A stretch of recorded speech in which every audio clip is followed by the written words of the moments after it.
Introduce myself. My name is Aurangzeb Latif.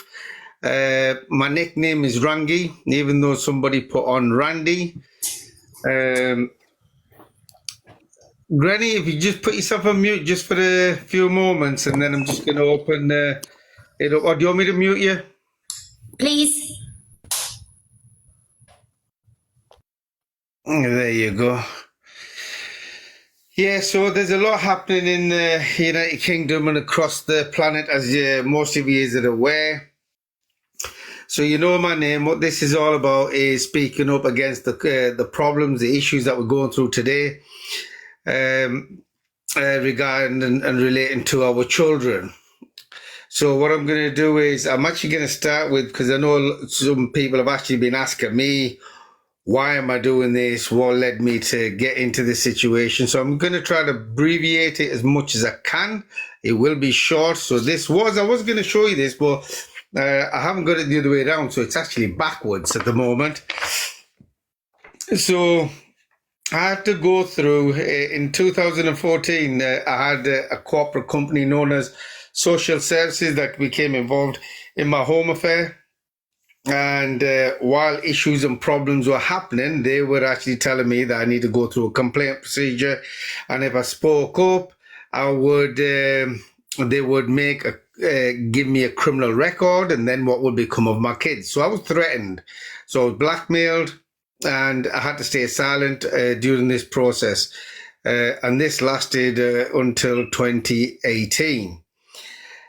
So when it came to the point where I broke silence, I was in a situation where I was sort of living a life sentence like many of you are currently doing today. So a life sentence, how does this work, or what it was like before I actually start speaking up? So I put down here, I live a nightmare that never ends.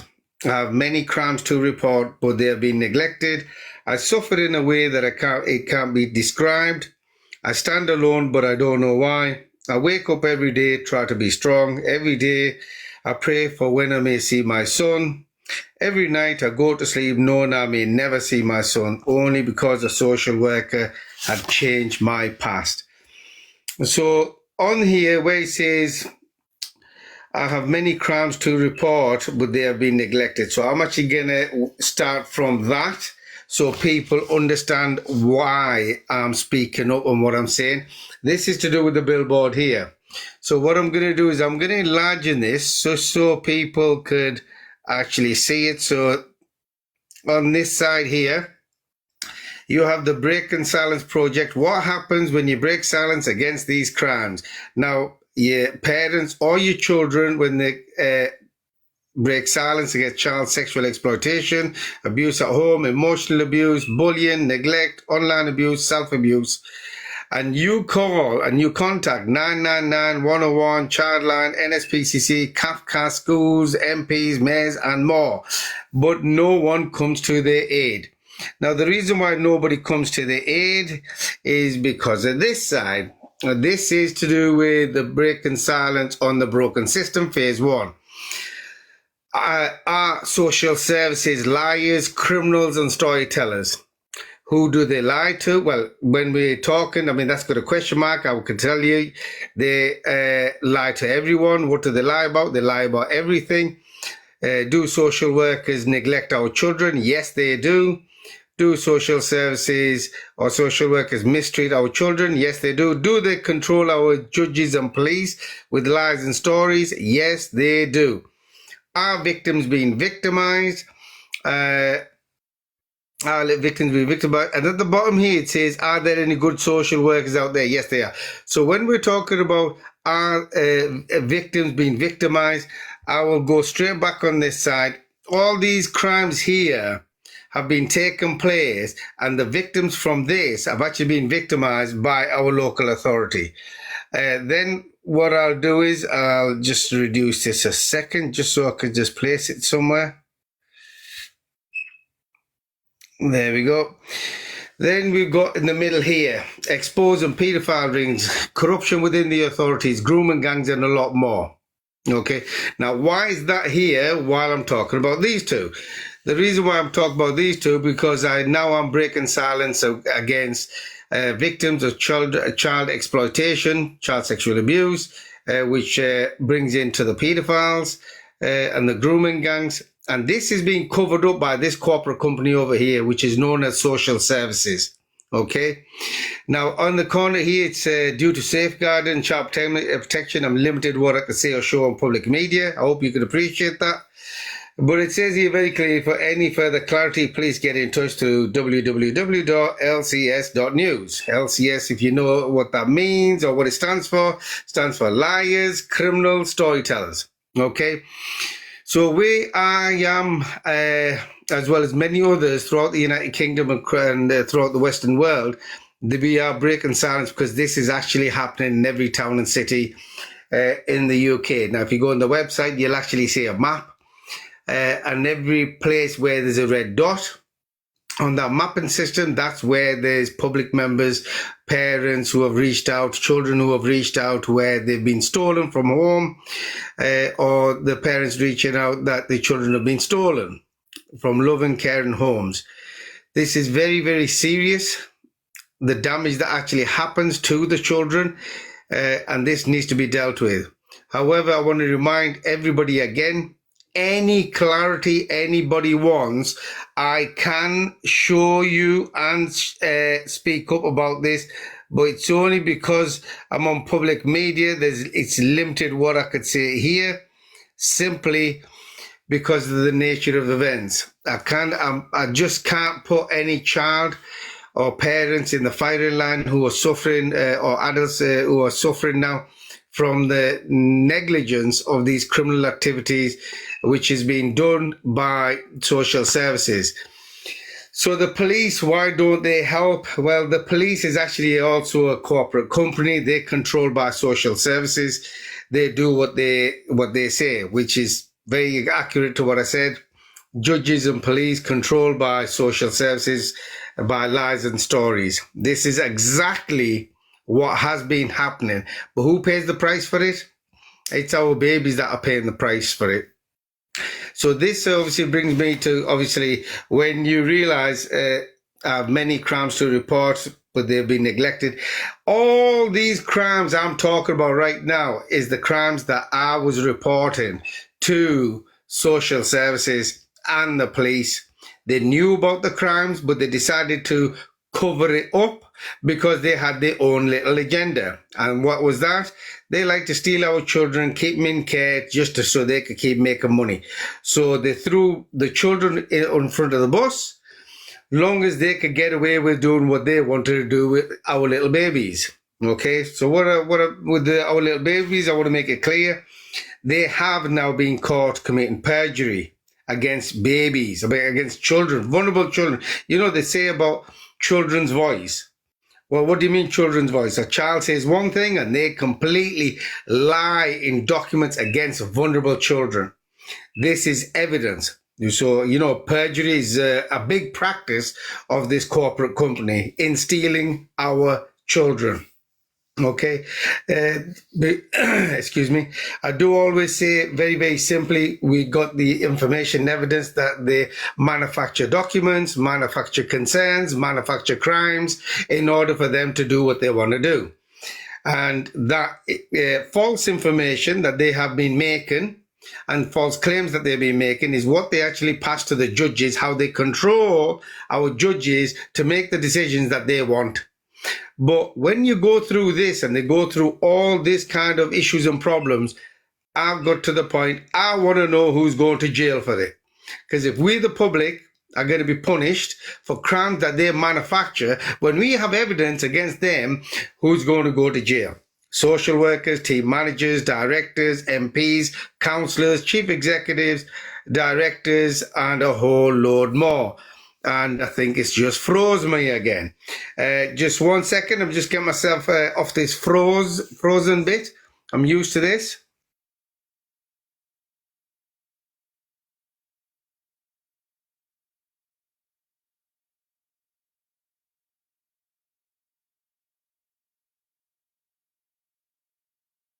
January into February, where I started to go live, just so I can start giving some information and start answering some questions live on public media, so it reduces that amount of people that will come forward.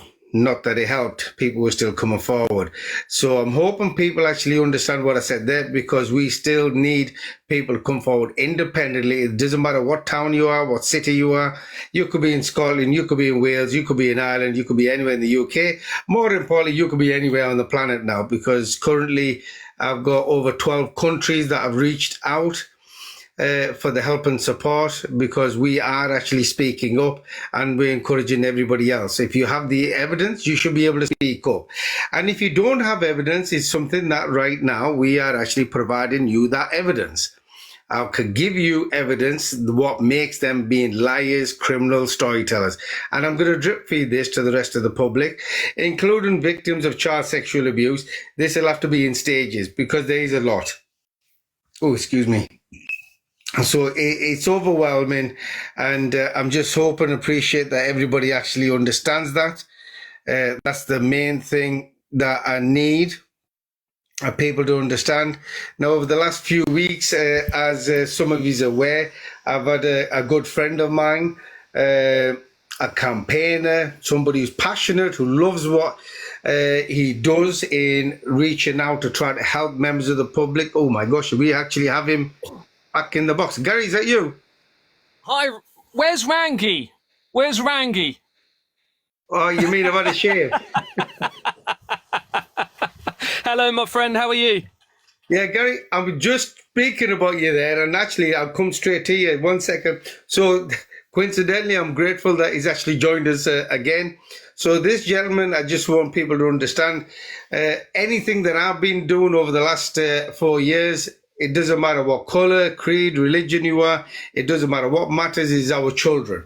And now it's getting a lot heavy for the authorities. What they didn't expect is people coming together.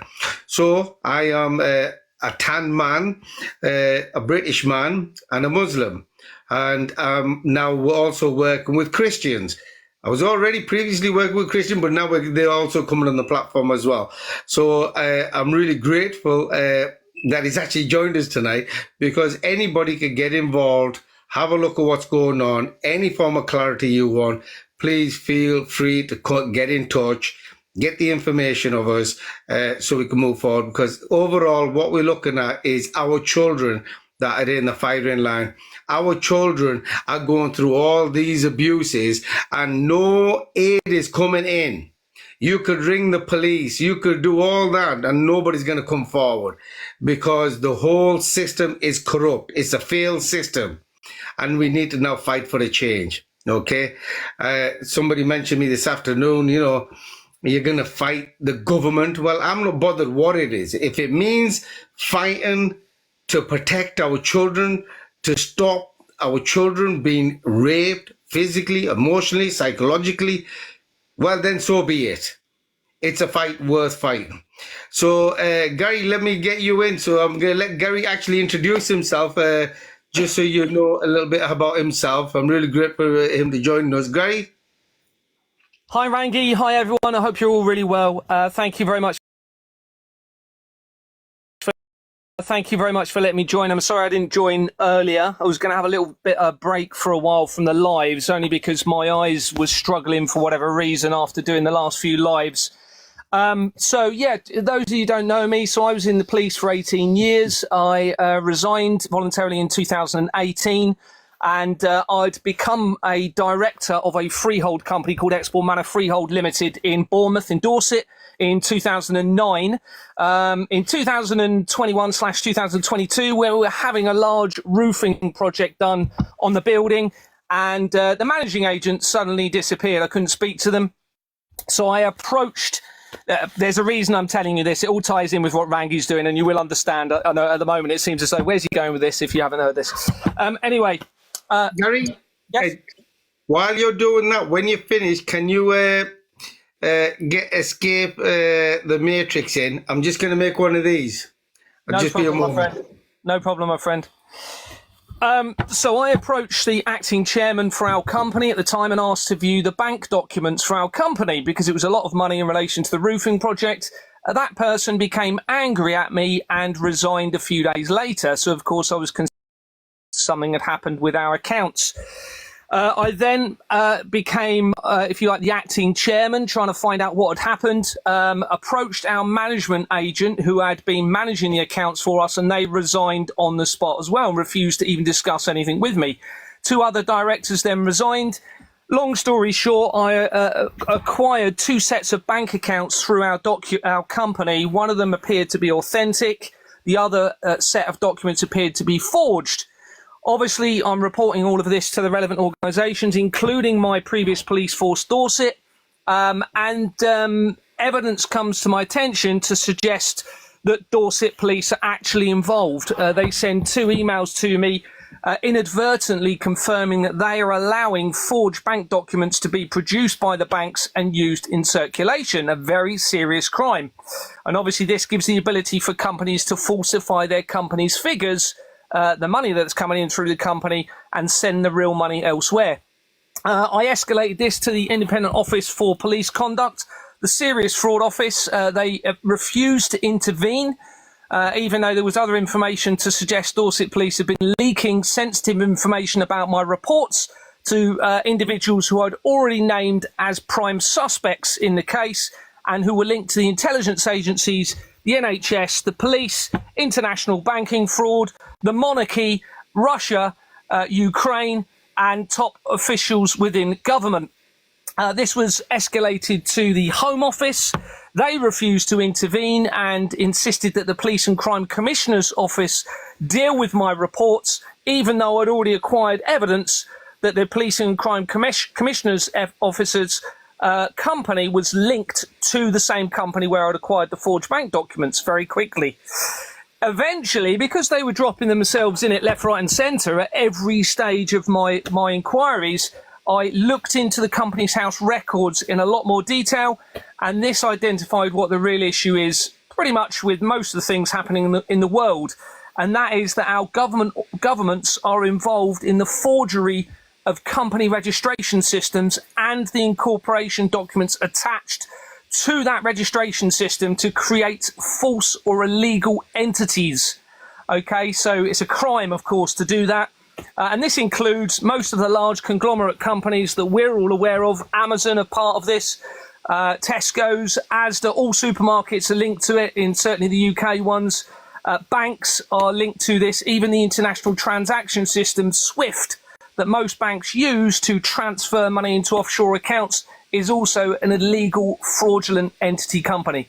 It's absolutely huge. And of course, it will be worth trillions of pounds, and the governments will be able to use that to defraud the masses through the taxation system for those illegal entity companies to falsify their company's figures.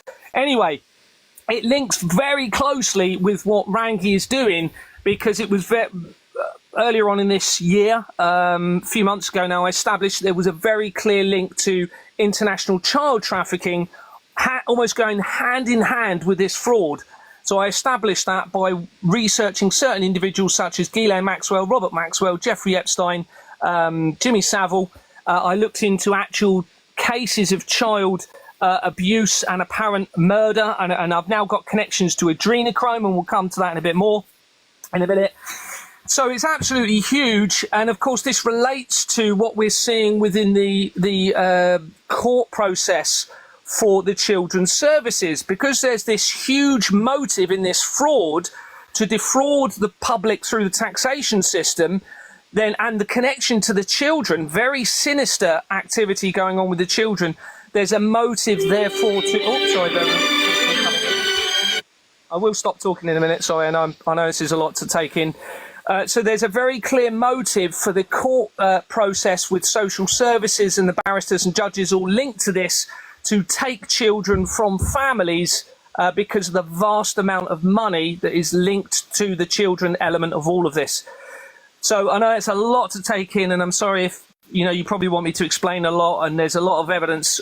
Everything that I've just told you is completely evidenced and supported and backed up.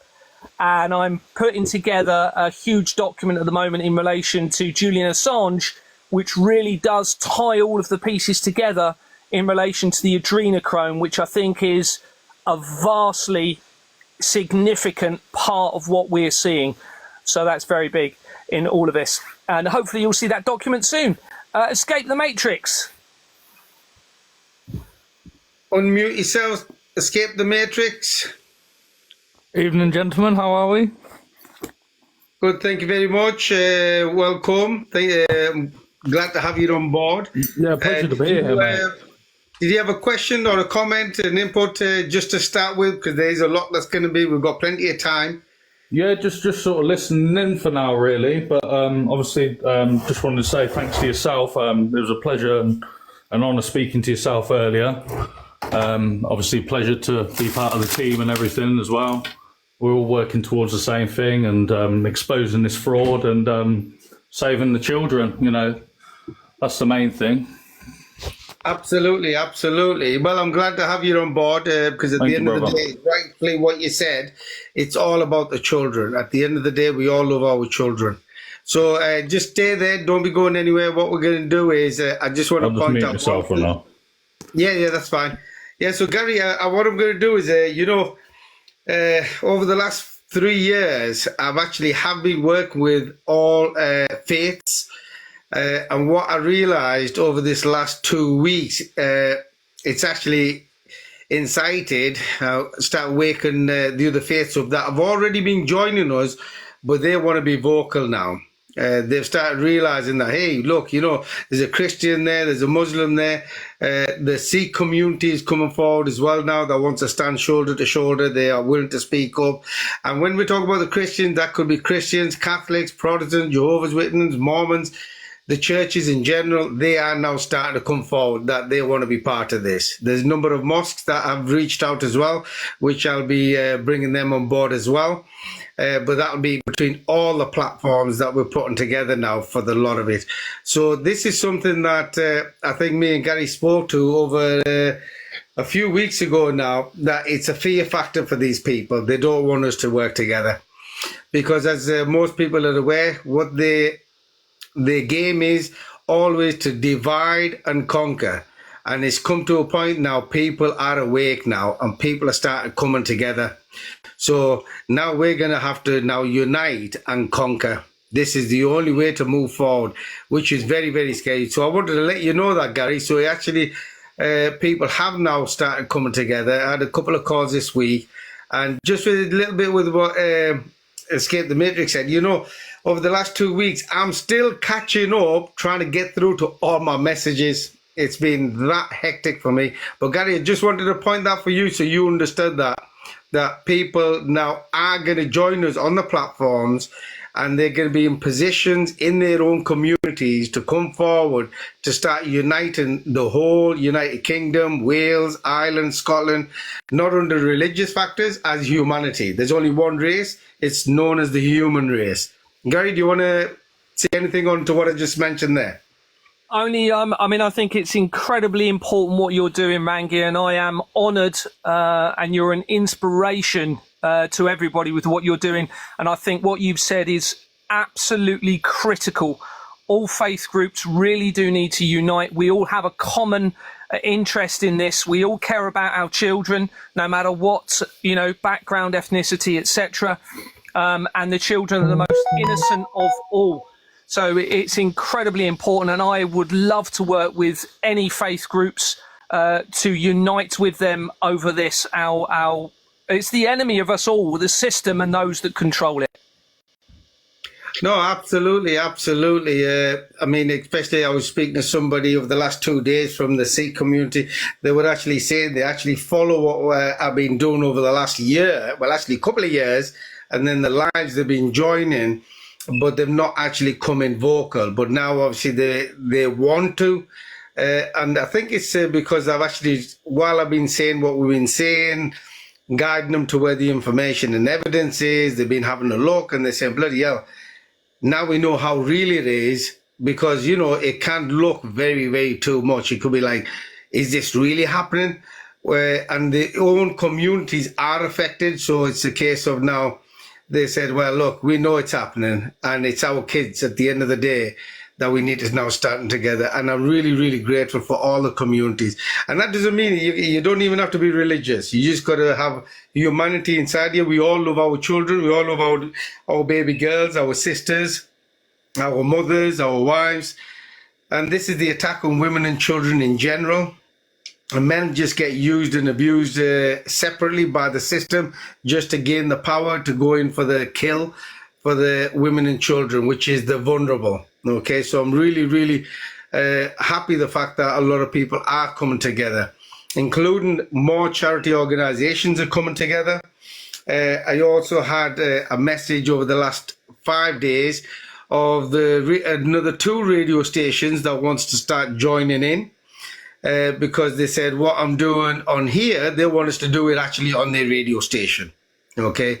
And that is, I'm really happy about that. At least people are now coming together. But what we do need, we need more people that we could either teach to what's going on, or if you're already awake, give you some information and you could get yourself on this. Because really, we need this happening 7 days a week, systematically in all of these radio stations, on the TikTok, YouTube, Facebook, the website, live all the time. We need to wake the rest of the public up.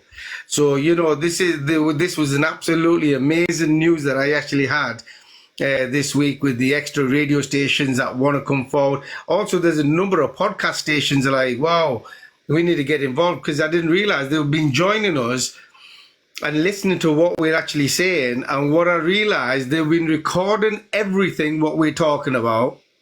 And now I find that our whole lives are actually being played on the radio stations for 4 hours at a time.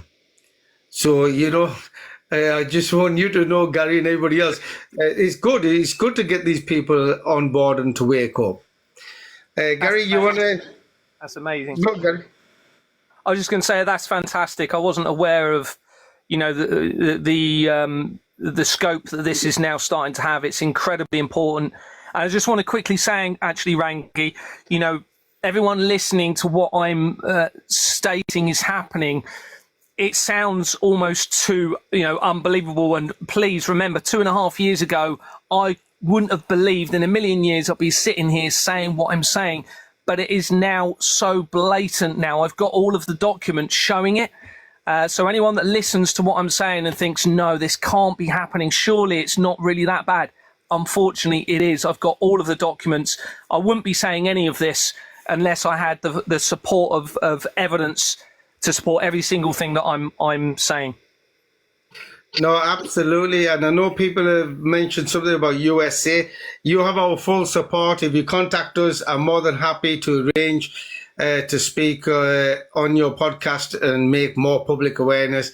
Australia has also reached out. I mean, this is in the last week again. Now, Australia I was already doing some work with, because one thing I realized, what they can't do, we can do.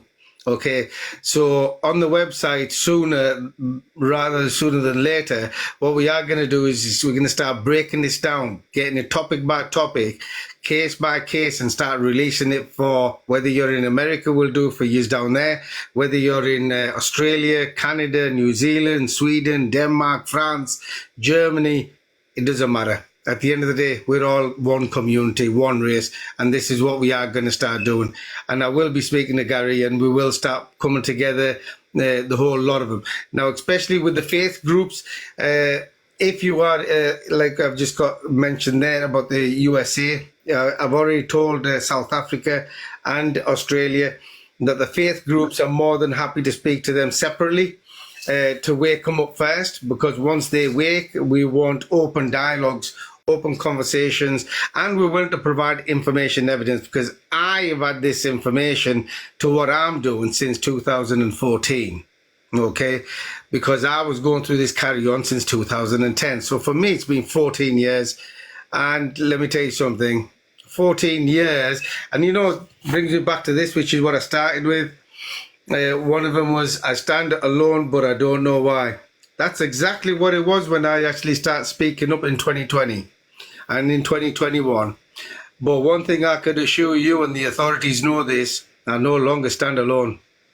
We no longer have one or two, but we have millions of people who are now understanding, learning about it, and coming together. That means also police officers, social workers, school teachers, Kafka's people, the people who work for them, you know what I mean? So it's a lot of professionals who are coming forward as well, because I was doing lectures over the last 2.5 years.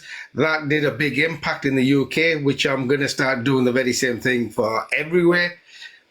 So if anybody in general wants any more information, there is information that we can get you, which is already on here. And everything that Gary's talking about and other topics, we are going to start getting that information, and we are going to put it on the website, so you'll be able to not only get it, you'll be able to even download it. Okay, because we want you to have that information. Information is power.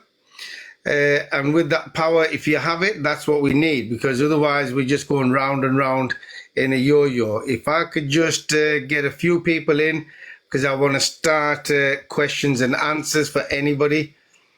I also want to remind everybody in the comments on people who are coming in the box, please be respectful. That's all I ask, is be respectful in the comments and be respectful in the boxes, because we have people who are either survivors or surviving or victims right now that we do not want to cause any form of alarm, distress or harassment on them. I won't tolerate that. The mods do have a schedule that they need to follow, and if anybody's caught being rude or disrespectful in any shape whatsoever, you'll get a warning. And if not, if you don't behave, you will just automatically get muted and blocked. I'm not here to get fame. None of us are here. We don't want to get followers. We want people to wake up on the true counts of what is actually happening. So that's very, very simply. So hopefully if anybody is going to be thinking like that, you're being told now, because you'll automatically get muted and blocked, and I won't even know about it, and which is the right thing. I don't want. I have been getting some requests. I am getting people into the boxes, but fortunately they keep dropping off. So we're going to continue talking and dealing with what's going on as people want to get it in the boxes. Please feel free to get in the boxes. But remember, no bad comments, preferably no swearing. Look, it just keeps dropping. So, Gary, I think we're just going to keep your toes until we get more in, and then we'll get them in. I think if we go to Grania, I think that was Grace, wasn't it? That was... Gura Milamayagov, Rangi, thank you for inviting me here tonight. Hi Gary, hi Jake. Look, my message really this evening is to our most recent victims. The anniversary of my children's abduction will be the 8th of December. That will be 11 years now. So now I do have my bad days, and I do fall off this wonderful, you know, great life I've created for myself outside of all this pain and suffering, and then I fall back down into the rabbit hole, but I bounce back quicker and quicker every time. So I understand for our most recent victims, the first part of their emotions will be huge bitterness and rage that will just consume, and they will want to kill.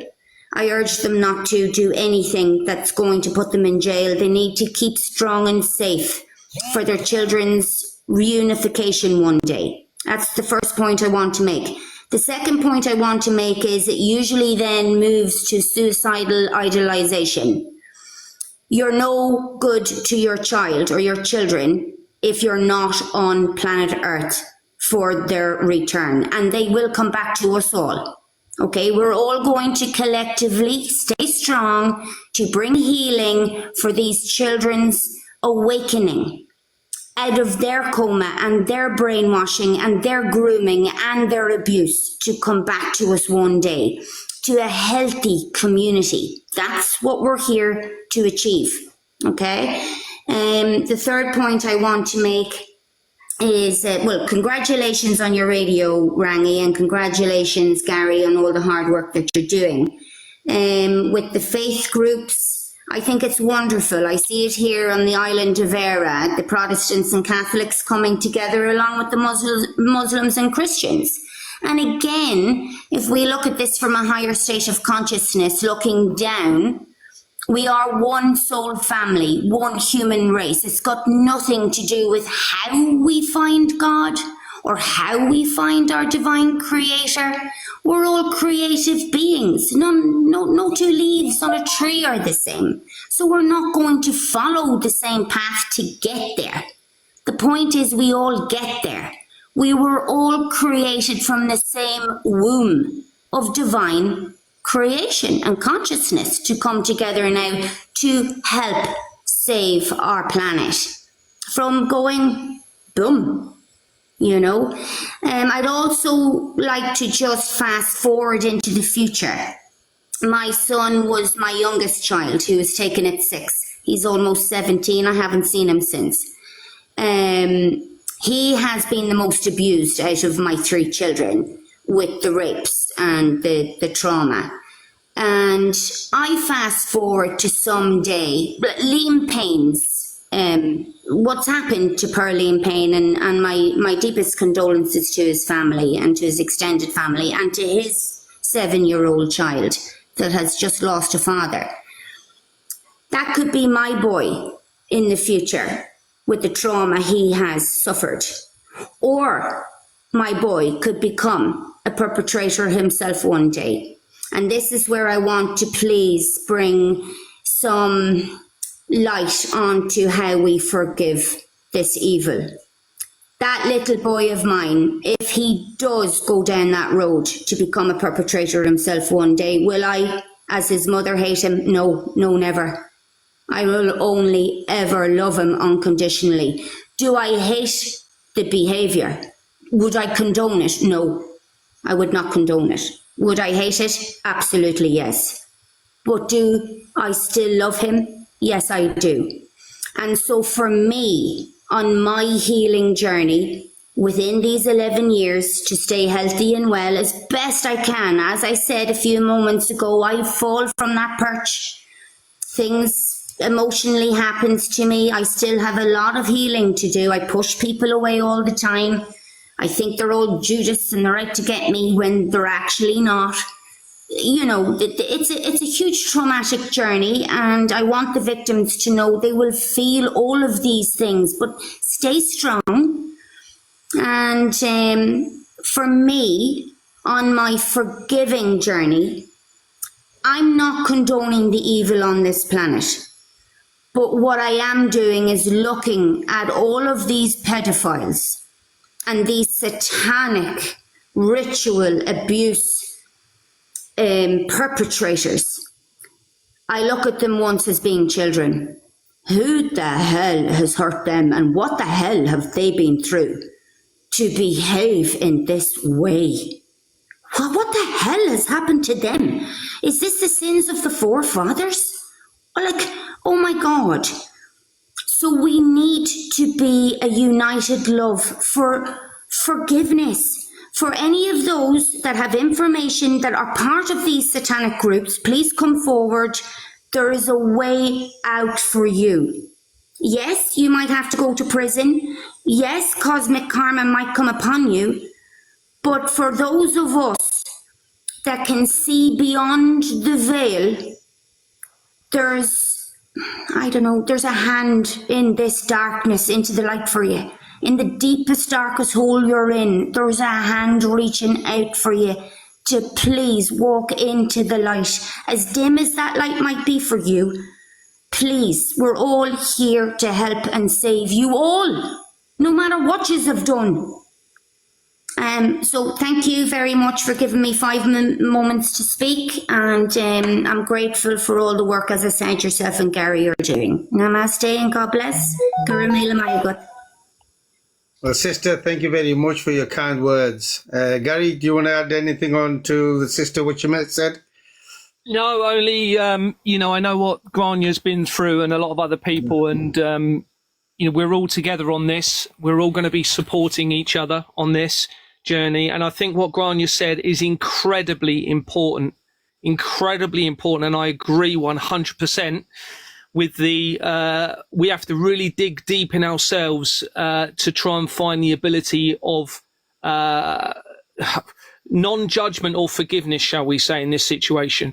because these people behind this, we don't know exactly what led to this point. We don't know exactly what they've been through. We don't know where things are going to end up really with this. You know, this is an unprecedented time we're in, but I think it's incredibly important to have a non-reactive judgment on anyone involved in this. We need to understand how we got to this point so we can fully know how to deal with it. And I think that's incredibly important. And I know many people won't be able to do that and feel that. But what Grania said is incredibly, incredibly important. I believe there is salvation there for everybody. This opportunity is, even for those involved in this, it's a time for them to come forward for their own salvation, to remove that burden of what they've been part of in their past, and really come forward and unite with the rest of us for a transition into a new world, which is absolutely essential now. I mean, let's understand how monumental this time in history now is. We now have so much information and evidence telling us what has been leading to all of the problems we've all experienced, the divisions, the suffering to the children, the wars, the motive in the finances of the fraud, the motive behind all of these things. We are in a position where we really can have a peaceful transition into an incredible world. And like Grania said, we need everybody to come forward, step out of your fear, step into truth for yourself, for your families, and for your children, so we can change this forever. No, 100%, 100%. I'm just going to add one thing, because when it comes to faith, over the last 2 weeks, I've actually been invited to specific groups. Majority of them were, there was one Christian group, and then there was a number of them that were the Muslim groups. And there was a message that the Muslim communities wanted me to share. And that was, and the reason why, I'll share it and then I'll tell you why. What they wanted everybody to know is that the Muslims will stand up for everybody's child, regardless color, creed, or religion. And one of the reasons we spoke about was how the Christian community has been decimated, as this is a Christian land, and it's been destroyed by the same corrupt system where they don't want you to flourish like it should have been. Okay, so it's something that, as a Muslim, we believe in Jesus, peace be upon him, that every one of these people who I've actually personally spoke to, and some of the imams, they say, well, let everybody know that we will stand shoulder to shoulder, regardless who they are. And when we have perpetrators, it doesn't matter what background they are, what color, creed, religion, or title, that they will stand together and they will stand against these perpetrators. It doesn't matter. So I need people to understand that and to know that, because this is very important. And I think this is something that me saying this will probably scare the shit out of the people who are probably watching and thinking, oh my gosh, we were trying to divide them. Everybody's coming together. Well, it's not going to be a case like that. We need to come together. Now, I know people are saying forgive and forget. You know, there's only so much that you can forgive. Sometimes some things that you might be able to forget. You know, I'm not the forgiving kind of person. You mess about with my kids, I want justice, you know, that's simple as it is. But if you can't forgive, that's brilliant. But at the end of the day, as far as I'm concerned, the moral of that is try to be good the best you can, try to help where you can, and try to forgive where you can. Doesn't necessarily mean you forgive for everything, okay? Because I will not forgive anybody. So, for example, when it comes to graping, I won't be forgiven at all. Gary, I think I'm... you're frozen. Yeah. Can you just go to the question for no name for us? And I'm just going to fix my side again. Yeah, of course. Just quickly, if I can just say on the point of forgiveness, I think now everybody's going to want justice, and I understand that. There's several things we need to think about with this. Sorry, no name. I'll come to you in a second, just whilst I'm remembering this. we have a group of people who are in full control over things, probably with the ability to remove all life on this planet. Okay?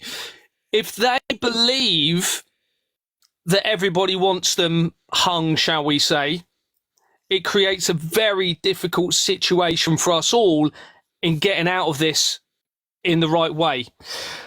But I think in terms of what we need these people to understand, or try to get them to understand, is that this is a spiritual battle between good and evil. And if they continue with their evil, then there's a chance they're going to have eternal problems for this. So I believe there's a chance for them to exit that eternal punishment, shall we say, through the truth. I mean, we've all got different views on this, of course, and I know it's very controversial, so I don't want to get too hung up on this. But I think forgiveness in a spiritual way is very important. That's not to say that there shouldn't be punishment in reality in our world as it is now for these individuals in some way. But I absolutely believe that forgiveness is there in a spiritual way for them to turn away from this. Sorry, no names. Sorry, I interrupted. Go ahead. Thank you. Hi, Ranji. I tried to send the message, as you say, LC, your website, but it won't allow it. I don't understand how you can contact it. I also want to ask Gary, you say you're a former police officer. You know, I have my other kids, so I need to be very careful. I'm one of the scary people. They were scared of them. They took one of my child who's severely disabled. And the good thing is he really resisted, and he recorded his abuse by himself, everything. Can you believe it? They took a child and disabled, they put in a home, and he managed to record it. And then when the policeman, local authority was like, oh no, we're not gonna investigate it. But I'm gonna, I have to fight for my child anyway. He does not belong there. The reason that the local authority took was, I don't know what this abuse thing, actually more like it, be less burden to them, the costs. This disabled child put it there. There's another kids, like 7 of them in a home. They're like half semi-verbal. They've been abused consistently, locked in the rooms, and, physically abused, and children are so sexual abuse as well. It's so horrendous that I have no words for this, but I have all the evidence. I record everything. And I told my son as well, record it, and he did it. And then I go to the police, and they say, oh, that's the local authority social service to deal with. And the social service says, stop reporting to the police. But then I don't understand why the local police is protecting it. I had to go all the way to another police. Now I'm thinking maybe to go to Glasgow police. I don't know. Yeah. All the way outside, all the way another city police maybe help. I don't know. But I was like, why did you come here? And they were like, you. You've got no chance of another police force helping you. That's for sure. I can guarantee you that. Why? Yeah, I've got no name, so let me answer a couple of the bits and bobs, because we could obviously say a lot more. Number one, if you get through that, if you go to where it says contact us, it'll say submit a ticket, and it does come through, okay? But with you saying about the local authorities or social services and the police, this is the problem. You see, no aid is coming, okay? The police do not work for the public no more, they work for the corporate companies. They will throw our children under the bus. Where there's a crime, when it comes to these authority members, how it works is we got to go through a complaint procedure. Where the public, if they do some sort of a crime or these make something up, they'll come straight in our house and bully us, intimidate us, threaten us, and steal our kids. It's an hypocrisy. This is why nobody wants to go along with a nonsense kind of a system like this. Because everything that I'm talking about here has come to a point where now they blame the judges, okay? Now, the police should have been acting on it, but like Darren said, I've traveled the whole country, all the way to Scotland, all the way to Southampton, every city in the middle, in Wales as well, and nobody wants to know about it. No police wants to do anything about child sexual exploitation, physical, emotional, psychological, social services, committing perjury, manufacturing documents, manufacturing concerns, manufacturing crimes.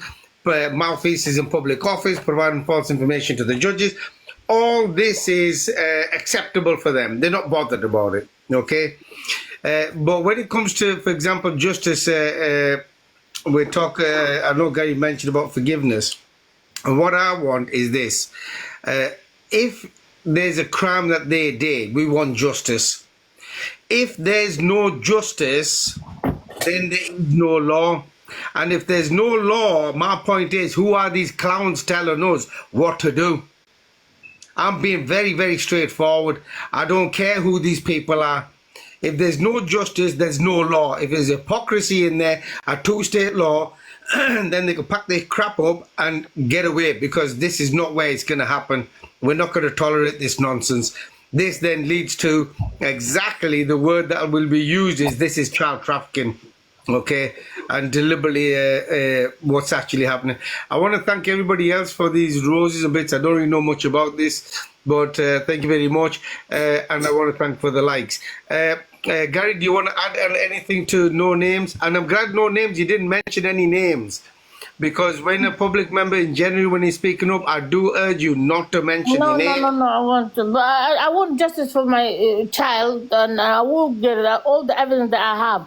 I'm just thinking, shall I publish everything online? But then they threaten it like, you won't get to see him. Stop reporting to the police, whatever. But I don't care. My child is my life, my soul, my heart. You cannot do this to my child. Even, do understand, they prefer him dead than disabled. That's as they say it. They want to kill him, whatever. I really don't care. But for me, it's like, I will not stop as long as my child is alive. I will give you a bit of a heads up. Have you ever heard the saying that we have in the UK? There's 100 ways of skinning a cat. No? Oh, well, there's 100 ways of exposing them. So it's all to do with safeguarding and child protection, okay? I will chat with you about this, because because I'm going to do I have the evidence. I have the. I also did. I've been going out all of them, and thank God the offset inspectors gave me the right. It's like, yeah, that is true, and what they find out is even worse than what I was reporting it. It's like, give my child back and leave us alone, because he's disabled. You shouldn't be. It's so horrendous. I have no words for this. But I will not shut up, even it cost me that. Even they can tell me, I don't care. They detain me a couple of hours, blah, blah, don't care. Sister, for me, I care. So I'm going to show you how you could do it. I'm not afraid of them. I'm just, you don't have to be afraid. God, and that's it. No, you don't have to be afraid. But what I'm saying is, there's ways of doing it without putting yourself at risk. That's fine. And I'll show you how to do that. DM me. Thank you very much, because I'm just gonna go to the mic now. DM me, because I don't want to be too much, because I have my other kids as well. That I need to be careful because the way they can do it, I don't want them to come after them. There's only one they have now, so. No, well, I've sent you a follow. I've sent you the follow. I'll go through that with you. All right, Gary, do you want to add anything on to No Names with what she was mentioning, and then I'm going to get to Darren? Well, only to sort of say, really, I think people need to understand that the government and pretty much all of their organisations are involved in this, okay? The police they're up to their necks in this. They're the ones that are protecting the system, okay? They're the ones that are controlling potentially evidence to ensure that people don't expose this, okay? We need to realise how deep this goes. It is very, very historical. It goes back probably thousands of years, okay? The actual, what we're seeing in the background now coming forward, the adrenochrome is a huge, huge part of this, and I don't want to upset anyone by talking about it, but it's a huge motive in this. The sacrificial element, the satanic element at the very top of this. It's worth vast amounts of money, okay, to the police, to the government organisations. Of course, not every police officer is going to be involved. I'm a testament of that. I was in the police for 18 years. I had no idea this was going on at all. So, I think everyone needs to understand. I mean, there's an interesting, I won't go too much into it, but there was an interesting video that somebody's done. They put their voices to it, and it was two people that were on an outward bound holiday camp, which Jimmy Savile had some huge involvement in that organisation. It was an international outside like camping organisation, and one of them claims to have witnessed a child murder whilst they were on this camp. They were abused, and they're also supported by another person who's claimed they were abused on there. And it's an interesting video because they show all of the correspondence where they're trying to report what they'd seen when they were children to the police as they were adults. And they show all of the emails from the police back to them. And it was absolutely clear that the police just wanted to silence them. It was absolutely clear. Now, that outward bound company links to the royal family. I've got the evidence. It links to the royal family. It links to everything that I'm exposing. Okay, even links very quickly to Donald Trump via Dundas and Wilson Company.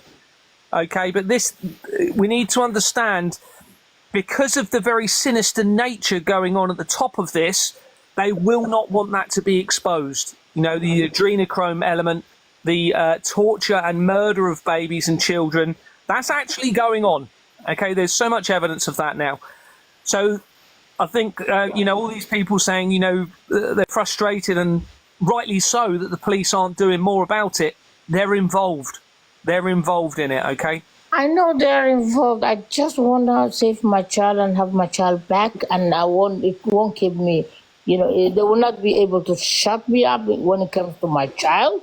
And those, you know, the social service and the local authority, the local police, whoever is responsible, you know, the school and, you know, all of it, who was placed my child in the situation that he is today, that one I'm going to speak out. That's it. If you kill my child, if you rape him or whatever, the truth will always come out. Because by God, the truth you can never hide. You understand? No, absolutely. Don't be shut. Like, I'm not going to keep my mouth shut. I want to expose, this is my part, this is the story of my child, and let it be, you know. And if they, I'm still, you know, trying to fight and get my child back. But for me, it's like, this is unacceptable. I'm not going to keep myself quiet. I'd rather be dead than without my child. And knowing that my child, saying, oh my God, I've been abused. They try even to stop me to seeing him having a contact. But they can't, because my child has resisted as much as well, you know. And I'm not, like, if you do that, then you're going to hear from me with the streets screaming, they're killing my child, the monsters. You won't have a beat from me. Yeah, well, sister, we'll talk a lot more about it. Thank you very much. I'm going to get off. Thank you all. No problem. Just stay with us. I mean, because obviously I'm going to get more people in the boxes. But just with you, with what you were saying, because you've got other children, there's ways of doing this, which is something that I'll go through that with you. I don't want anybody, because my job is definitely not to put anybody at risk. Okay, it's no point me throwing people in front of the fire. That's their job. Okay, my job is trying to pull you out of the fire and shut them in front of the fire. Okay. So I want to make that clear.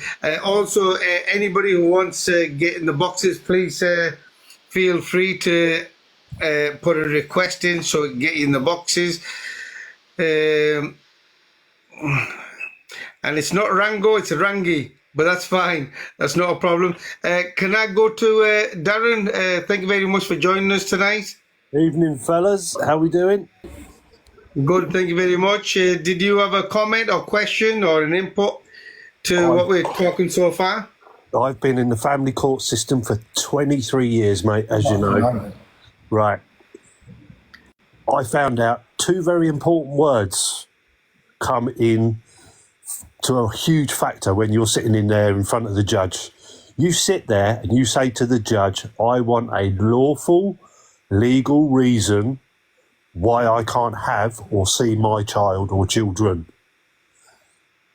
Ask him to put it in writing, the legal reason why you can't see your child. He will shit himself, or she will, and they will have to give you a reason. Don't be scared. Yeah. Do it. Yeah, well, you know, I do find this, you probably experience this yourself, Darren, when people actually go into the courts, they're so overwhelmed with the power that they have and the way they influence you. Because don't forget, the barristers, even your solicitors, most of the time sell you out because they're part of the same corruption. And I can vouch for that, mate. 100%. Being sold out by a solicitor, mate. I spent 2.5 months in prison last year because the solicitor sold me out. well, this is the thing, you see. I mean, when this happens, it is quite disturbing, and you're thinking, because remember, you're the vulnerable one.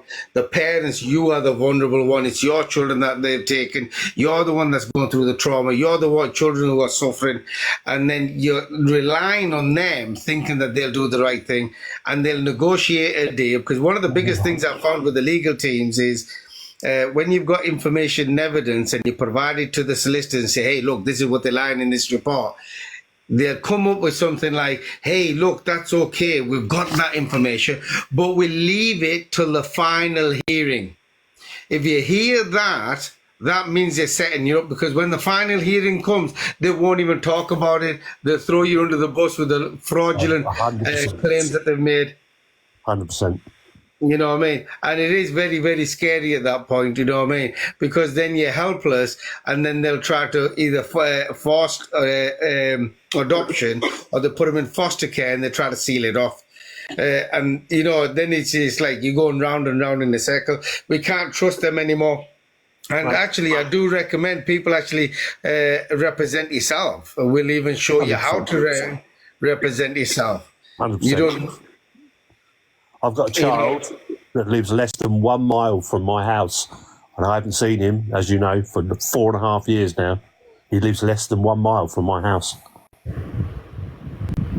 Oh, blimey. Well, we need to get these things dealt with, that's for sure. But Darren, you must just hang fire there. If I could just go to, is it Dan? This one here? Hiya. Did you have a question or a comment for maybe one of the panel, Gary or myself?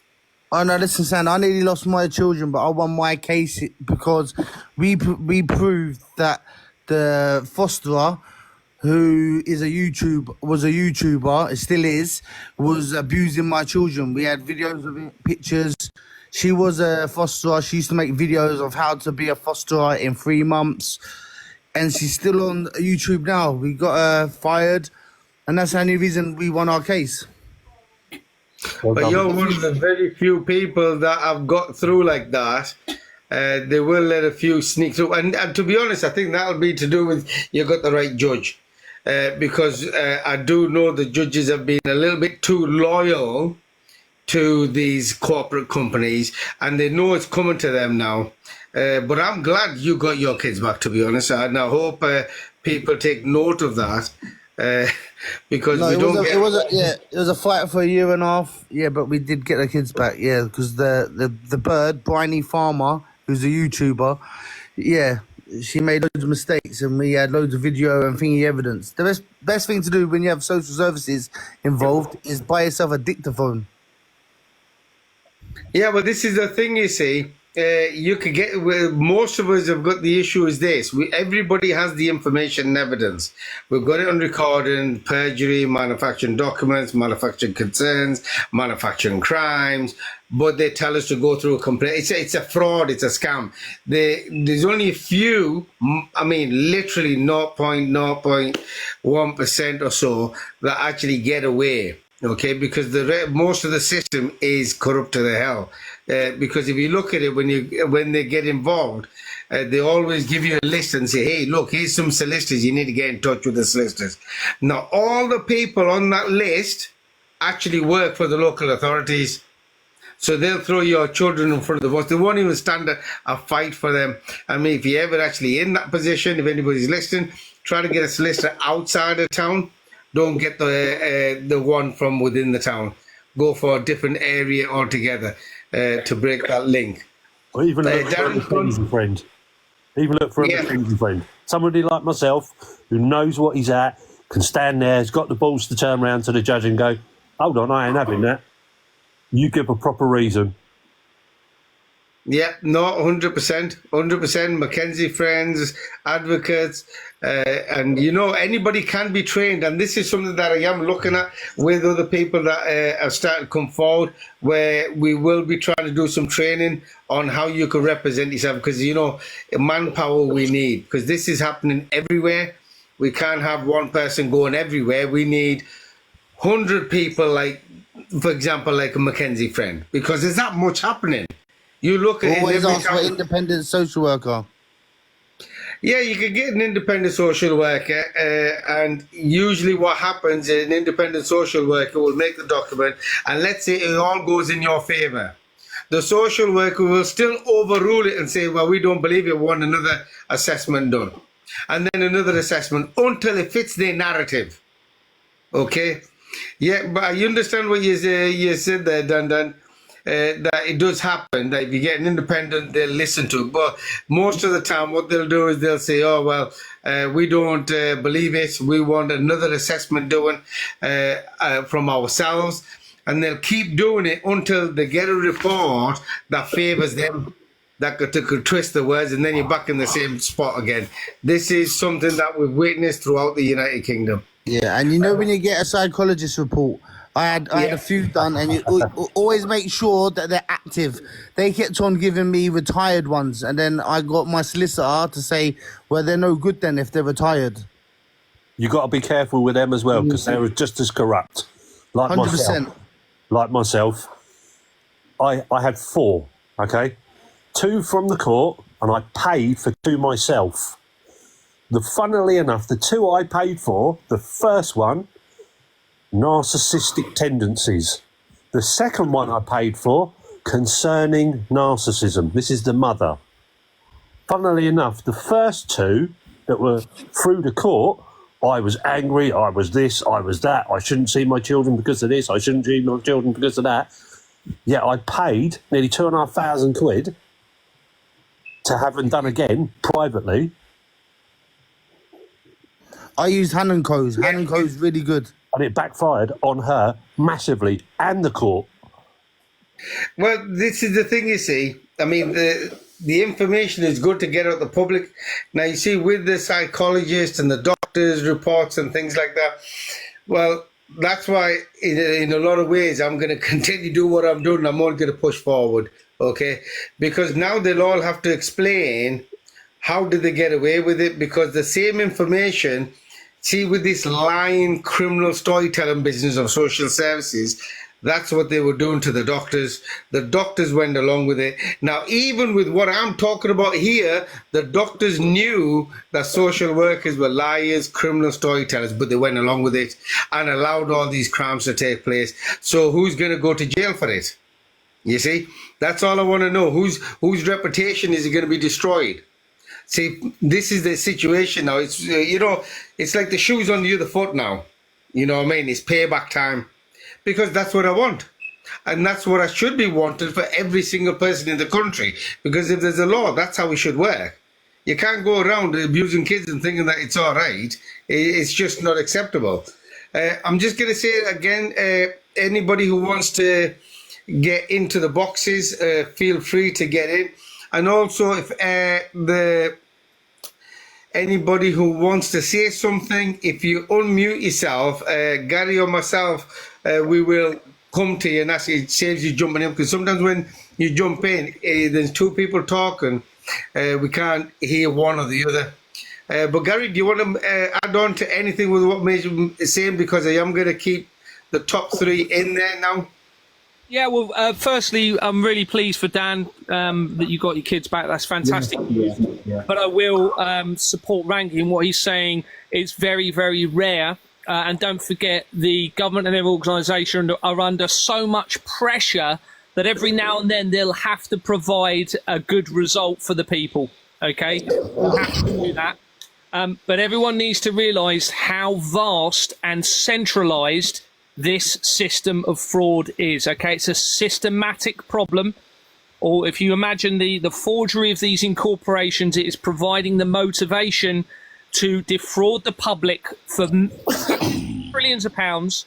Okay, one example, So the research in relation to Julian Assange links to a superintendent's company.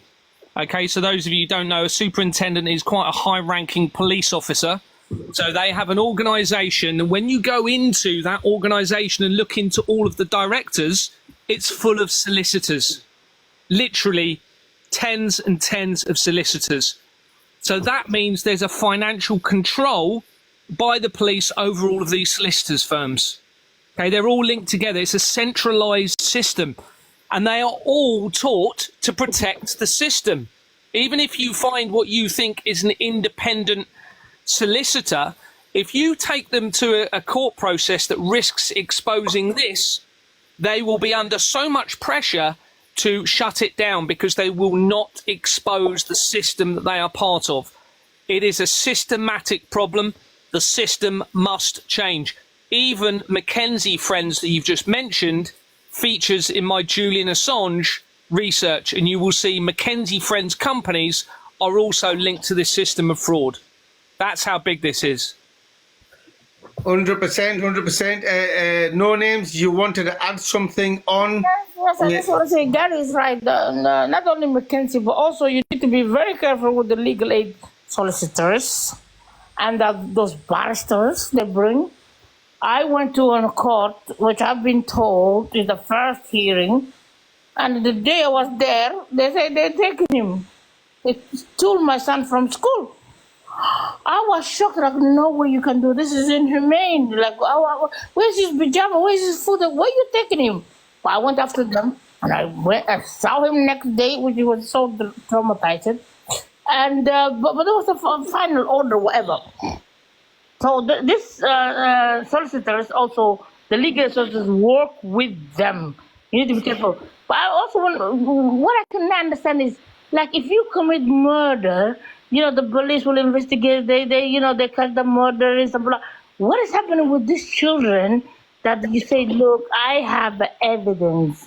I have seen these kids being touching in a public place. That's why I really want to send that video and ask everybody has been there, because it was a big park. Yeah, the children I've seen in many places, but the children was touching the body parts of the stuff in the children's home. And everybody was there in a public place. I recorded and I showed to them, the local authority, that the ridiculous legal aid solicitors, their barristers, and the guardians, the Kafkas, very shocked. They didn't tell the judge. I want to jump in, but I was saying to my barrister, why did you not tell the judge? She said, look, this judge is not going to listen. He's in their, he's with them. He's not going to listen. We couldn't tell it. I want to raise it, but it's like, if you do it, then it's going to cost you more, blah, blah, blah, blah, blah. But I got the video now. I'm going to show everybody. How could you let these children, you saw it. The only person that was shocked was the local authority barrister. It's like, oh my God. This? Yeah, we know that. Oh, yeah. Oh, yeah, Judge, we don't want to see it. That was in public place. So everybody saw it. It wasn't my child, it was another child in that children's home, which is disgusting. I mean, it's like this abuse is happening. We saw with our own eyes. I recorded, I'm going to record it as much as possible. Now they banned me to go there anymore.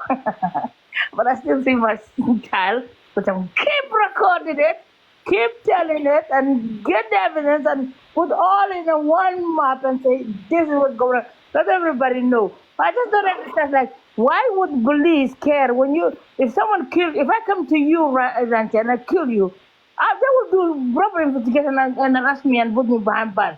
But what's happening with this kid that you say, here is the evidence of the abuse? Not only sexual, physical, everything. And no, the local authority, the social service, it's like the social service crime is untouchable. Why is that? No, I totally understand exactly what you're saying. Now, look, when it comes to the law itself, they need to change. They need to fix. They need to revamp everything. We can't go along with this no more. Okay, this is illegal how they operate, and you can't go around manufacturing documents, concerns, and crimes against the parents, covering up all these kind of crimes and think that's acceptable. No, it isn't. It's not acceptable. So now they've been told, they know about it, they're backed up in a corner, they'll have to deal with it. And also, when it comes to the law, I think there's something twisted in their head. We've got people that are doing crimes of either grooming or paedophile kind of stuff, and what's happening, they're getting suspended sentences. Yet a public member might do a post on a Facebook and he'll get 18 months in jail. This is not the way it's supposed to be. As far as I'm concerned, if you're doing anything like a PO, there's got to be a punishment. A minimum, I think you need to get your tickle tackle chopped off. Okay, I don't really care what they think, because I look at this. A child goes through this and then has a life sentence. That is a child, how it affects that child for the rest of their life. And yet these perpetrators, they're letting them go and letting them feel free to go within our communities. What? To prey on more of our children. This is not acceptable, but we know the system's like that. We know there's a lot of corruption at the top of it. We know, I know one of the lads I go, he says, I love my nation, but our nation is run by a bunch of nonsense. This is what his title is. And he's right. We have a lot of people who are sick and twisted, who are running the show in our parliament, and that needs to stop. Gary, do you want to add anything on before I move on to... No, you're absolutely right, and they want this normalised. This is what they've been trying to aim for, to normalise it across society, hoping that everybody would accept, for example, a reduction in the age of sexual consent. And it's very clear that's what they're doing with the ease of availability of very degrading pornography to everybody, and paedophile content to everybody and children. We've only got to look at the government's connection through the National Council for Civil Liberties to the paedophile information exchange. Okay, those members of parliament that were part of that organisation are still members of parliament now. They were affiliated to an openly paedophilic organisation. That's a fact. That's a fact. Yeah. It's that, we're at a time where, very fortunately, I believe there is more people that will not accept what they want to do than what would accept it. Very fortunately, we're at a time in history where we have the opportunity to turn this around before it's too late. But it's a very tentative, potentially dangerous situation we're now facing with these people and some of the plans they seem to have. But thank goodness we've got to this point before it is too late. 100%. Now, the only bit that I'm going to add on is purely on this side here. There's so much help and support needed. I can't even start to tell you how much help and support is needed. So if there's anybody who's listening, whether you're in the comments or in the boxes, it doesn't matter where you are in the country. If there's some sort of qualifications that you have, expertise you have, and you can help people, there are people in every single town and city that need your help today. Because at the end of the day, we've already noticed, identified that the authorities, no aid is coming in. Our parliament is run by a bunch of lunatics, okay? Child abusers in a nutshell. So it's something that we've got to now start helping and support where we can. So it gives us a bit of time for those who can fight, speak up and break silence, we can start doing that as well. We've got to do it together. One person can't do it. Because literally, I've been inundated for the last 2 years. And let me tell you something, I didn't expect it, but it's happening. There's nothing else I could do apart from keep trying to help and support where I can. Okay, so if there's anybody that can help and support, please get in touch. We either get in touch through here, or there's one of the sisters in here. Always send her a message, because we're inundated. 15% of the victims that are coming through, or the survivors that are coming through, are related to child SA, okay? We've got 5% that are now starting to come through where it's got to do with murders, I mean, what kind of situation have I got myself into, or we got ourselves? But this is happening because they're reaching out. Now you got to understand why they're reaching out, because all this system is failing. This is why they're reaching out, and they're only reaching out because we're being vocal. And don't get me wrong, there's a lot of people like ourselves being vocal, and for them, the message is this: we need to all now start to come together. It doesn't matter about your organizations. I'm happy with anybody's organization. It's about coming together, whichever town and city you are, so we can start plugging in people that need your help. Mothers, daughters, little baby boys and girls are suffering today. And if we don't come together, we're going to keep losing a whole lot that'll be suffering. And also, if they didn't know, or people don't know, the suicide rate is going through the roof. And we need to stop the suicide rate. And I think they've frozen me again. I think that's pretty good, I think. Gary, can you hear me? Yes, I can. While I'm doing this, can you just take back over? You can get Darren into a conversation here as well. I haven't got anybody in at the moment, but I'm just going to refresh myself again. Yeah, of course. Of course. Darren, did you have any comments or questions?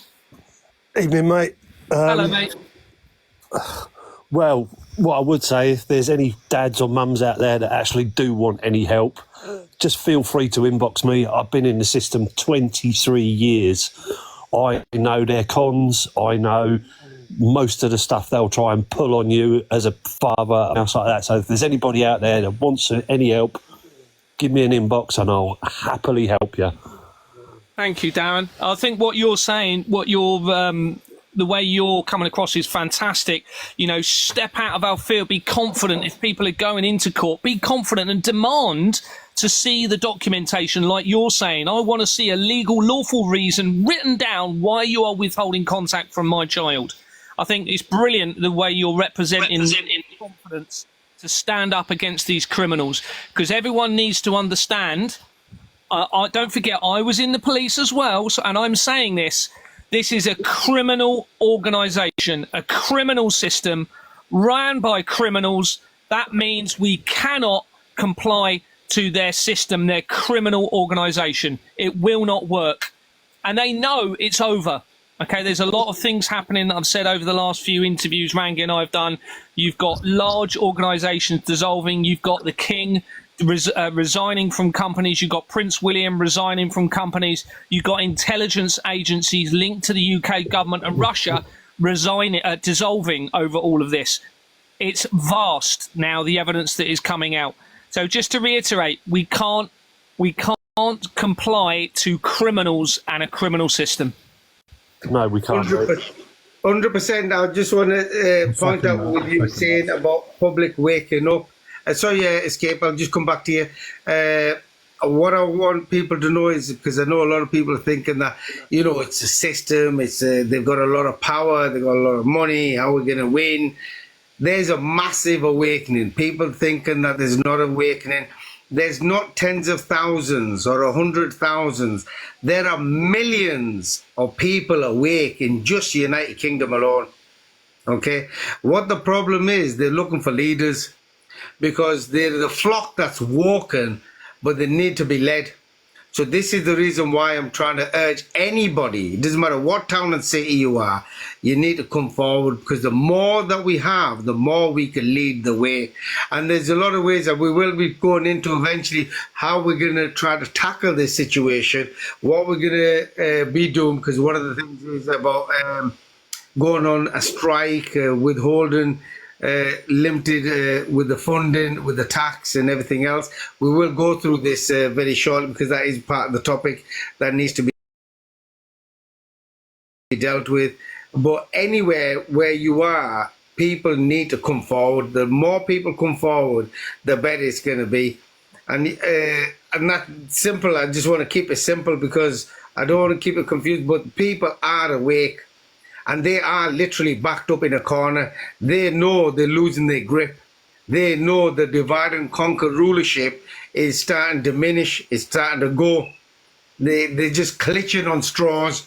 But you got to remember, we don't have a choice. We have to fight. We have to speak up. Why? Because it's the sake of our children. sake of our young daughters, our sisters, our mothers, our grandparents that are all paying the price for it today. Okay. For the corruption, mate. They cost me nearly 2.5 months of my life last year through the corruption. Get something in there quickly. You're saying we're Escape. Yeah. I just want to say for everyone listening, evening to Gary as well. This man is an absolute inspiration to everyone, along with Rangi as well. Had an absolutely fantastic conversation today. I just want to say that people are literally paying the price for it through the taxation system and through bills and everything.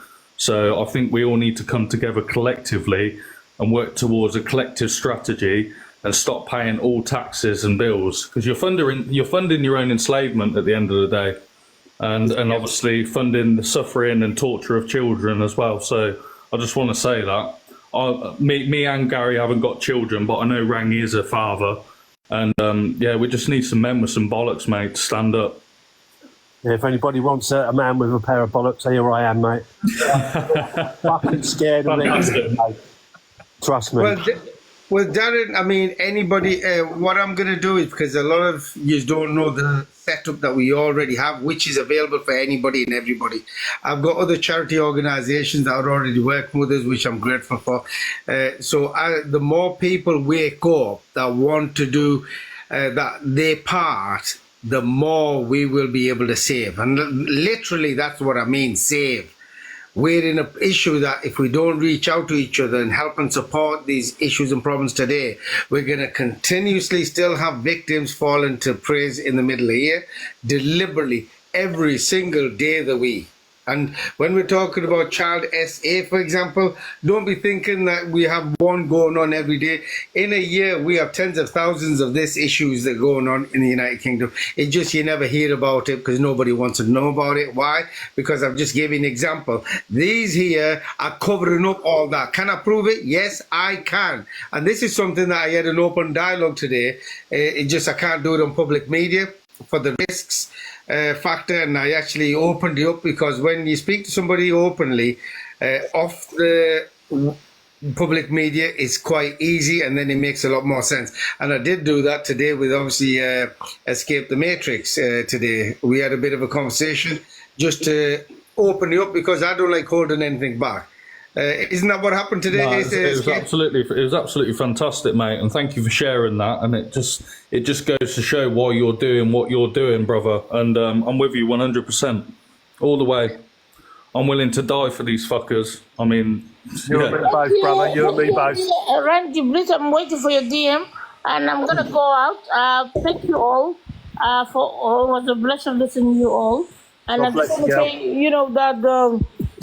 Oh my God help us. It's not, I mean, the system is not everybody's really bad, honestly. The Gary saying, the whole police no, they are good people. But once you have one part that they can, oh my God help us. Yeah. God help our children. I believe people start off with good intentions. I mean, same with the police force. I mean, people join these certain services to do good in the world and, stop crime and certain things going on. But then, unfortunately, a lot of people get sold out either into Freemasonry, secret societies, different people. I mean, the whole system has been infiltrated, especially by this Freemason network of filth. Well, everybody needs to do with we need to work together all, but it is very important to speak up for these children. Like when it happens, the one they do. Sarah, all right. Right, I've just muted this Jen, but no names. Look, thank you very much for that. If you just drop off, or do you want me to drop here? All right, thank you. Bye-bye. Okay. Thank you all. Have a nice evening. Likewise, thank you very much for joining us. So I just got a question there. Somebody asked a question. I think it was Roxanne. Am I a social worker? No, I'm not. No social worker. I'm just a parent. I'm just a father. Just a normal box standard father like everybody else in the United Kingdom, a parent. Okay. I've gone through some ordeals and I've come across all the evidence, and is the reason why I'm speaking up.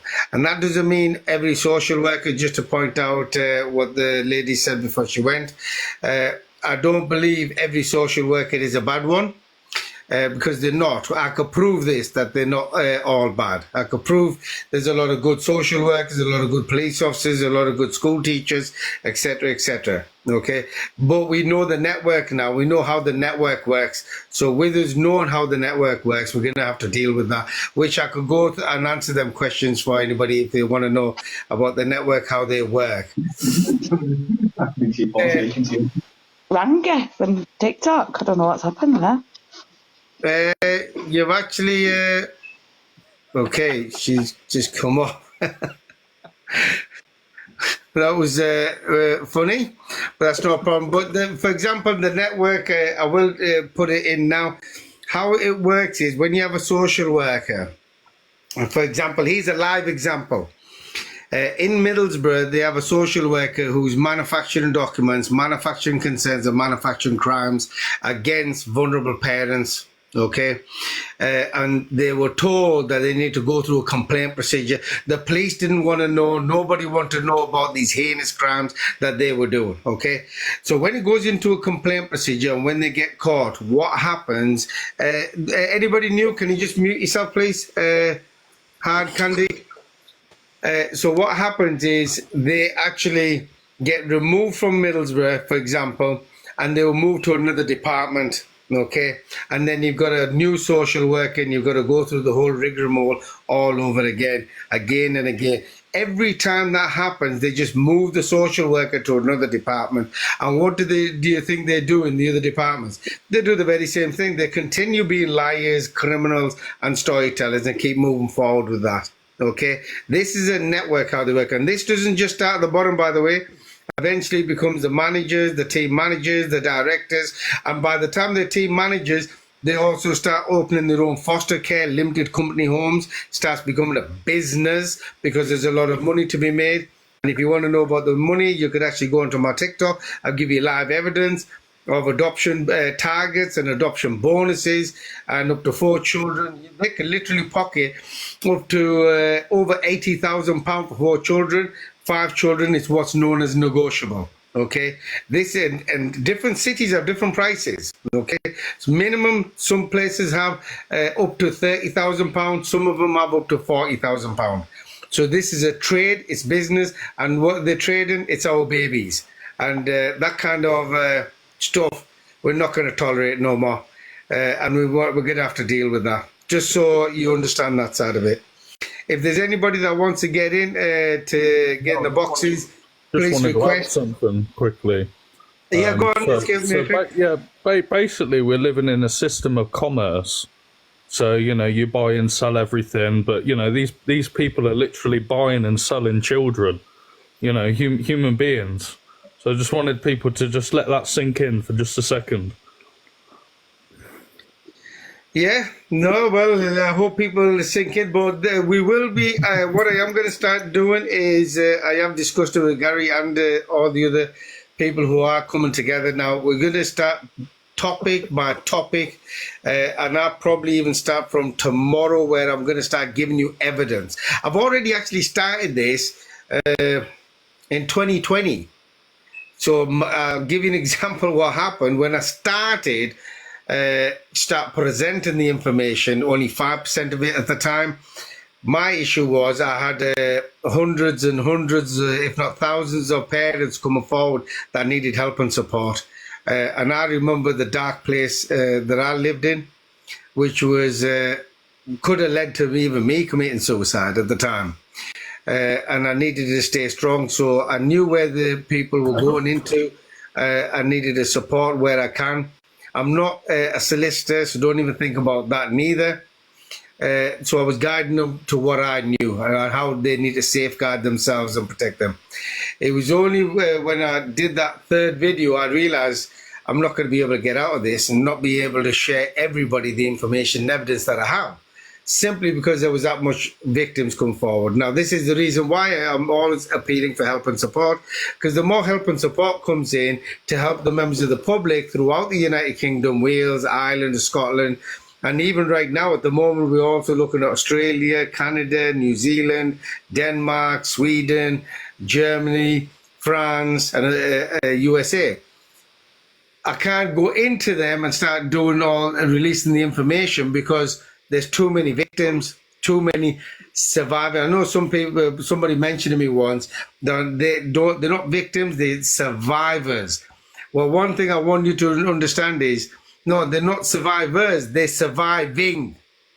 They're still in that situation where they're surviving by clutching straws of maybe there's a hope, maybe there's light at the end of the tunnel. And this is why it's so important that everybody starts waking up to that fact. Okay?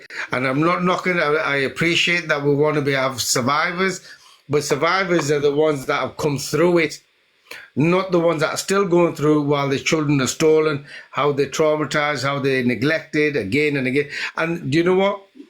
Up and down the country, the biggest abused are women and children. Fathers are the biggest death rate.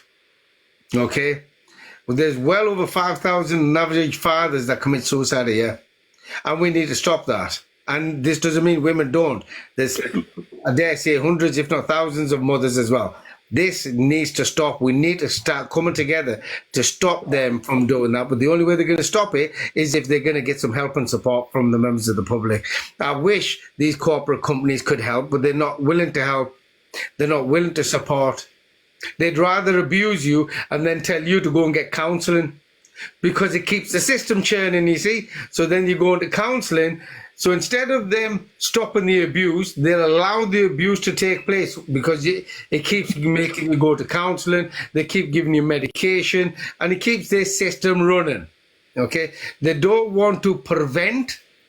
They want to exploit. So this keeps them going. I hope that makes sense. Please remember, if there's anybody that wants to get into the boxes, ask the question, get in. Gary, did you want to add anything on, young man? Yeah, a few things actually. First of all, there's been a couple of comments obviously saying that, I'm suggesting everyone's involved.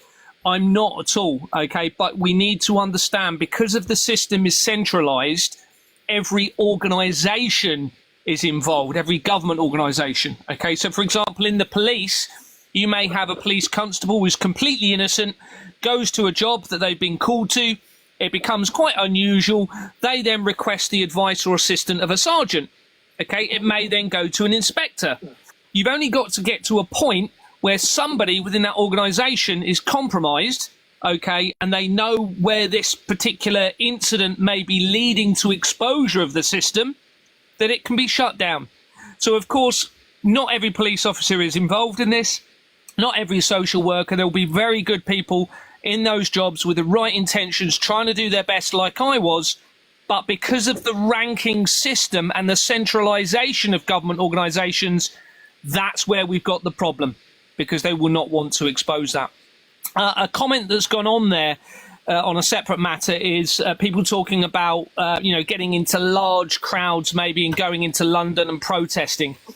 And then there's a lot of evidence. Hello. Hi, Roseanne. Sorry, bear with me.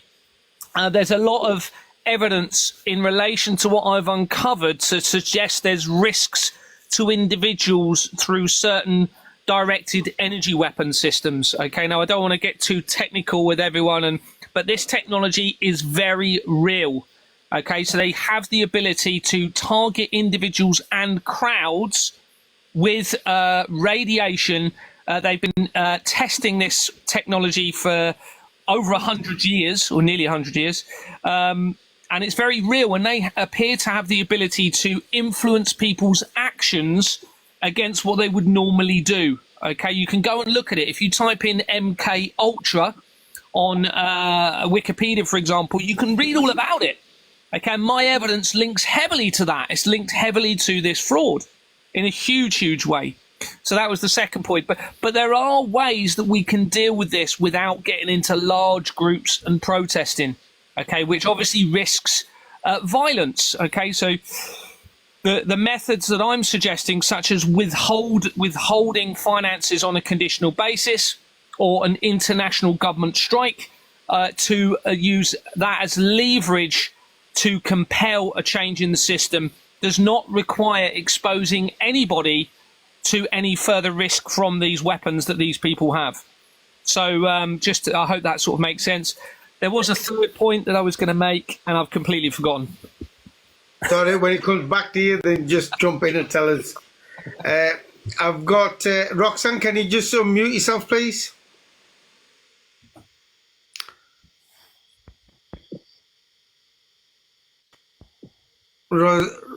Roseanne, if you unmute Yeah. yourself. I Did you have have a question or a comment? comment.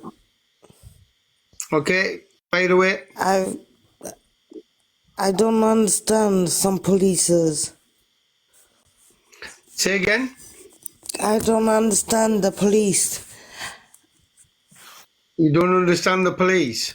No, I've been in care and they're all not good. Be brave. Be brave. You can tell us. We will help you. Well, the police have never got to arrest my abuser, and a lot of things has happened ever, and Come on. it is a bit scary. You got this. Be brave. Yeah, Take your but time. no, it's the police never arrested my abuser. And I was They only never 5 years arrested old. your abuser. I was about 3 or 4. And 5 when I got put in care. Okay. And And on top obviously of that, didn't they do never anything. arrested him. On top of that, they don't arrest my abuser. They put me in care. And then in care, I used to go back and forth. Yeah, well, that's something that we've acknowledged that it's actually happening throughout the United Kingdom, and it has been happening for a number of decades. Not years, but decades that this has been happening. It's an outrage, it's a disgrace. You're but on it is now, happening. Phil. Yeah, all right, I'm watching this. Right, I've just muted yourself, me, Julie, while we just deal with Rosanna. So, yeah, it has been happening. But rest assured that people are waking up to this. They understand what's happening. Let's see But what they've been prisoners before many years before 1990. It was 1994 or 95 when I got put in care. So I don't understand why he never got put away. Because he paid them, most probably. He was a very good artist. Yeah, well, there'll be a number of reasons. Actually, let me get a couple of the guests to answer what they think. Gary, can I start with you there? Because obviously this has been happening quite a long time now. Now, I get a lot of this, or we all going to start knowing about this, where victims or survivors are actually speaking up about why weren't they protected, why they weren't helped, and what was the police thinking, and why wasn't any justice or anything done about it. Gary, you want to add on anything to Rosanna? Yeah, well, first of all, Rosanna, I'm sorry for what you've been through. Thank you for speaking out. You know, it's very important that you speaking out, so thank you for that. I'm not saying this is the case with your situation, but this person may have had certain connections. They may have been friends with somebody within the police, or they might have known somebody who was a Freemason. Okay, people need to understand the Freemason. It doesn't matter. He should have got looks up. That doesn't matter. The friends Yeah, are not we know friends. that, Rosanna, we know that. I'm just trying to get an input on Gary to try to explain. And that doesn't mean it's going to be forgotten about, because one thing is for sure, I am going to start to do something about historical as well. Because there's hundreds, well, actually, no, there's tens of thousands of people like yourself, and I'm so sorry for what you've gone through. But this is not going to stop if we don't start making a change. Sorry, Gary, I'm going to let you finish off there, please. Sorry. No, yeah, Roseanne, I'm not condoning it in any way whatsoever. I'm just potentially giving you a reason why they may not have arrested him. It could be because he was friends. I'm not saying he was. Could be because maybe he was friends with somebody that was connected in some way. I mean, people need to realise how big the Freemason element is in this. It is absolutely vast, the Freemason fraternity. It appears as though they've enticed people in through a false charitable front, okay, as a charitable donation type organisation. It appears as though most of the charities are actually fraudulent entity companies being used as a laundering system of money in relation to taxation. Okay, so they've enticed so many people into the Freemasons, and once they're in there, once they get to a certain point, they have to make us an oath not to expose the Freemasons. Okay, and it's actually, the research suggests it's a blood oath, okay, where if they do expose that organisation, then their life and potentially their families' lives are on the line. Okay, so this is the problem we've got. This is why so many, and somebody has just mentioned, actually, we need to get the good police and the good social workers and counsellors to come on board. Unfortunately, I've tried that. All of my former colleagues are blocking me, okay, because this is vast, because they can't expose the system they're part of because of the Freemason oath. This is why it's gone on for so long, and Rangi's right. Well, it shouldn't have. Absolutely, you're absolutely right, Roseanne. It shouldn't have gone. Because rule for one, rule for all. Yeah, Yes. Roseanne, listen, there's somebody in the comments, Hard Candy, they've sent you a follow. If you follow them back, you could always chat offline as well. But I want to add on to what Gary just mentioned there about good social workers. Now, I actually was getting good social workers involved in 2020, in 2021, in 2022, 2023. And at the beginning of 2023, I stopped bringing any on board. The reason why was every single one was getting sacked, removed, sent on the sick. They were starting to target their children again and again and again. And the more that was going on, the more good social workers were then getting rid of from the social services, the more evil was getting put in.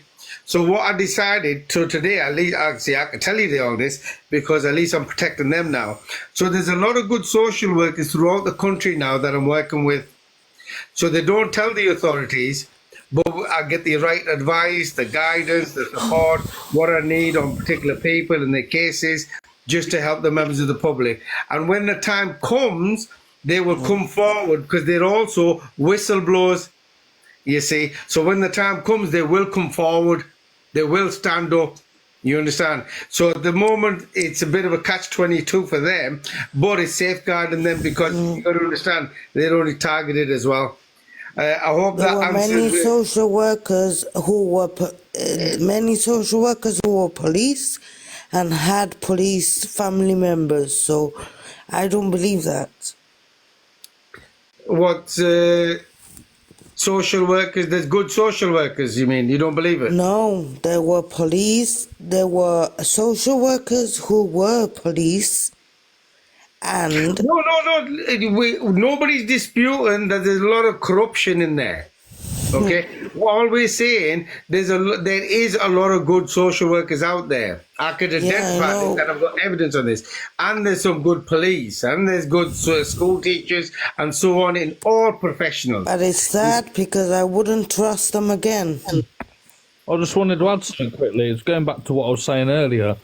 Like I was saying, all these individuals, there are good and bad in all, you know.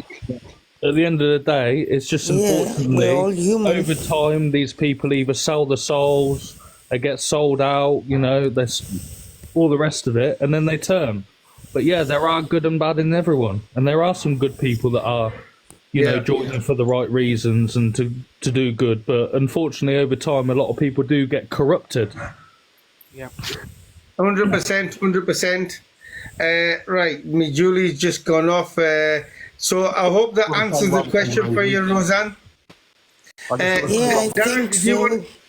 Just 1 second, Roseanne. Darren, were you going to say something there? Yeah, I just want to say, Roseanne, you are very brave. And as an individual, just listening to you, I'm very proud of you. Thank you. You stay strong and you believe in yourself, okay?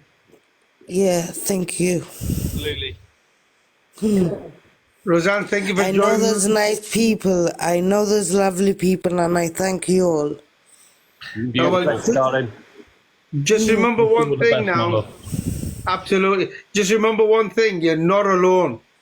They always make us believe we're on our own.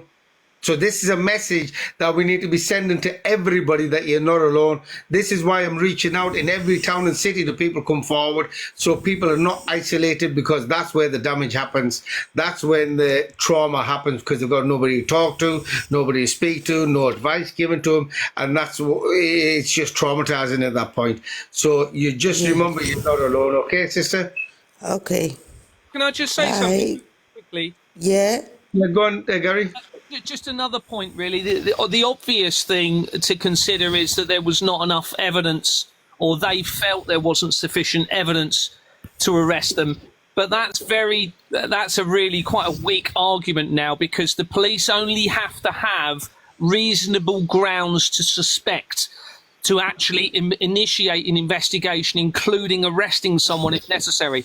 That is a very that's a very small amount of information to actually trigger that investigation. So, you know, if they've got somebody saying, look, this person's abused me, that is 100% reasonable grounds to suspect to initiate an investigation against that person. There was evidence. There was. Yeah.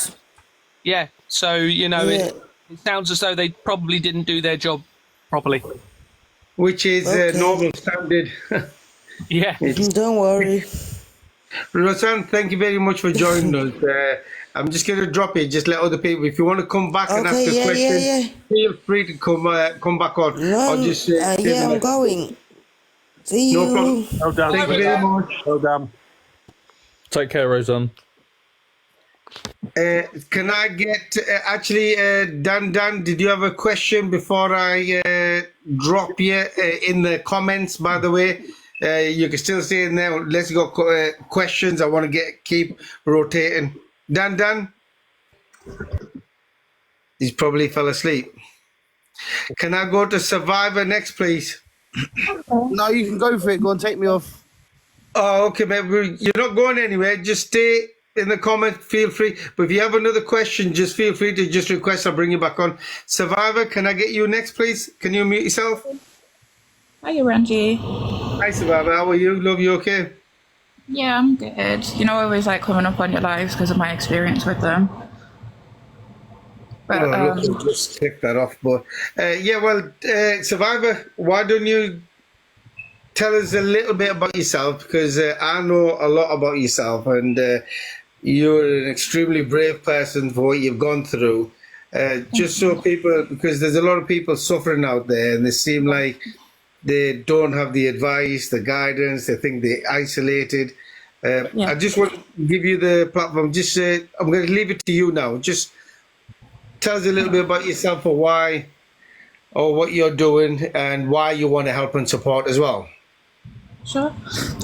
So I was trafficked for 7.5 years, and at 12 years old, I was labelled a child escort and child prostitute. When I was in foster care, abuse carried on in foster care. Not a lot was done about it. Every time I spoke up about something happening in one of the foster homes or something like that, or something that happened when I was younger, they would just move me. They wouldn't deal with the problem, they would just move me. I had over 30 different foster placements during that time. They would just continuously move me from county to county and stuff like that. Then come 2018, once I've left the system, I gave birth to my daughter, and social services were involved from 20 weeks. They told me that I had no choice basically but to comply. They were like, you know what it's like, Rihanna, you've gone through the system. If you don't comply with us, then we're just going to make it legal to court and stuff like that. There was a lot of fear-mongering, like scare tactics for me to comply with them. I actually voice recorded every single interaction that I had with them, even the day that they took my daughter off me. Social services accused me of hurting my daughter. They worked with the police, the same police officer that had sexually assaulted me. was the one to issue the PPO to get my daughter taken away. Oh my God.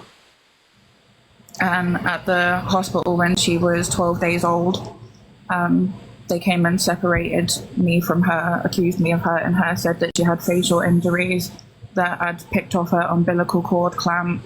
There was an independent social worker that came in, and I've got the voice recording of that as well, of her disagreeing with the social worker, saying that my daughter didn't have any injuries.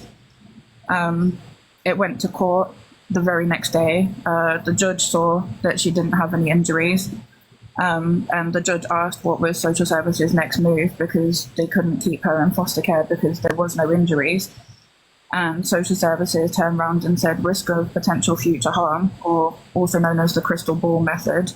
Yeah. And I fought for her for a year. I completed a 3-month mother and baby assessment.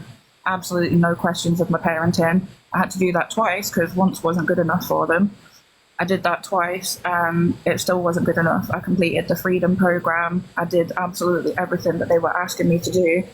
And in the end, they just relinquished my rights, and she was forcibly adopted. Oh my goodness. Oh my God. Wow. Where do you stand now? I haven't seen her in 5 years. I get a letter every year that says like how she's doing, but I don't know what she looks like. I don't know anything about her apart from the information. Do you know where she is?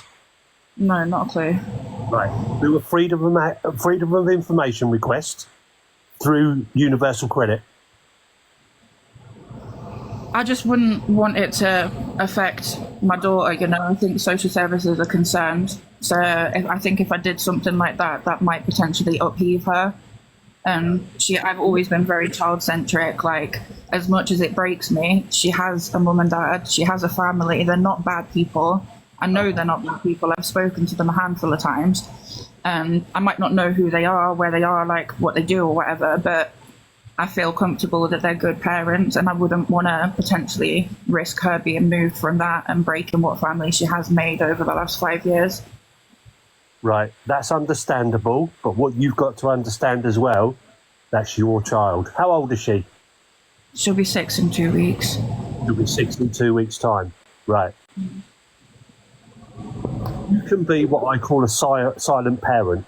So what you can do is you can request like photographs, maybe send... No, I have requested photographs, but they won't do it, and they use the excuse of my mental health and say that I'm unstable and I could potentially disrupt her life. So. Okay, right. What you want to do then is call them out on that fact, right? Trust me, I was called out so many times in relation to my mental health, in relation to my eldest son. I was accused of being a paedophile, I was accused of being a rapist, a wife beater, everything. They accused me of molesting my own child. I stood up to it. I was not afraid. I was not scared, because I knew in my heart who I was, and I knew I was a good father. You know in your heart that you're a good person and you're a good mum. Don't forget that. No, I know I am. Thank you, Darren. All right, darling. Just to people like me and Gary and Rangi, you're an inspiration. Absolutely. Thank you. 100%, 100%. I just want to add, when I'm asking for people to come forward, the reason why I'm asking for people to come forward, I'm repeating this because I think there was a comment earlier on, don't share your details. I don't need anybody's details. I'm trying to, let's say if you're in Birmingham, I've got people in Birmingham, where you should be linked up with your local community in Birmingham or Leicester or Manchester or Bradford or Luton, or doesn't matter where you are. This is the whole purpose of what I'm doing here. No point sending me any details or documents. I don't take documents. I've never taken documents since I've been doing this, because that's to do with the law, whether you got solicitors or whoever's going to be attending the courts with you. Whether it's a Mackenzie friend giving you some hand and helping and supporting, okay? So I want to make that very, very clear. If anybody in any town and city is involved, wants to get involved to help your own local community, to help and support. It's like my sister here, Survivor. Wherever she is, she's going to be obviously helping and supporting as well. Because when you go through this, you need that help and support, and you're able to give that help and support to others. Okay, this is very, very crucial in what we're doing. Okay, so definitely do not be given any details on public media to anybody, including on here. Don't give any details. That's not what it's all about. Okay, we don't want your details. I know previously I actually had somebody putting their location out and their telephone number out.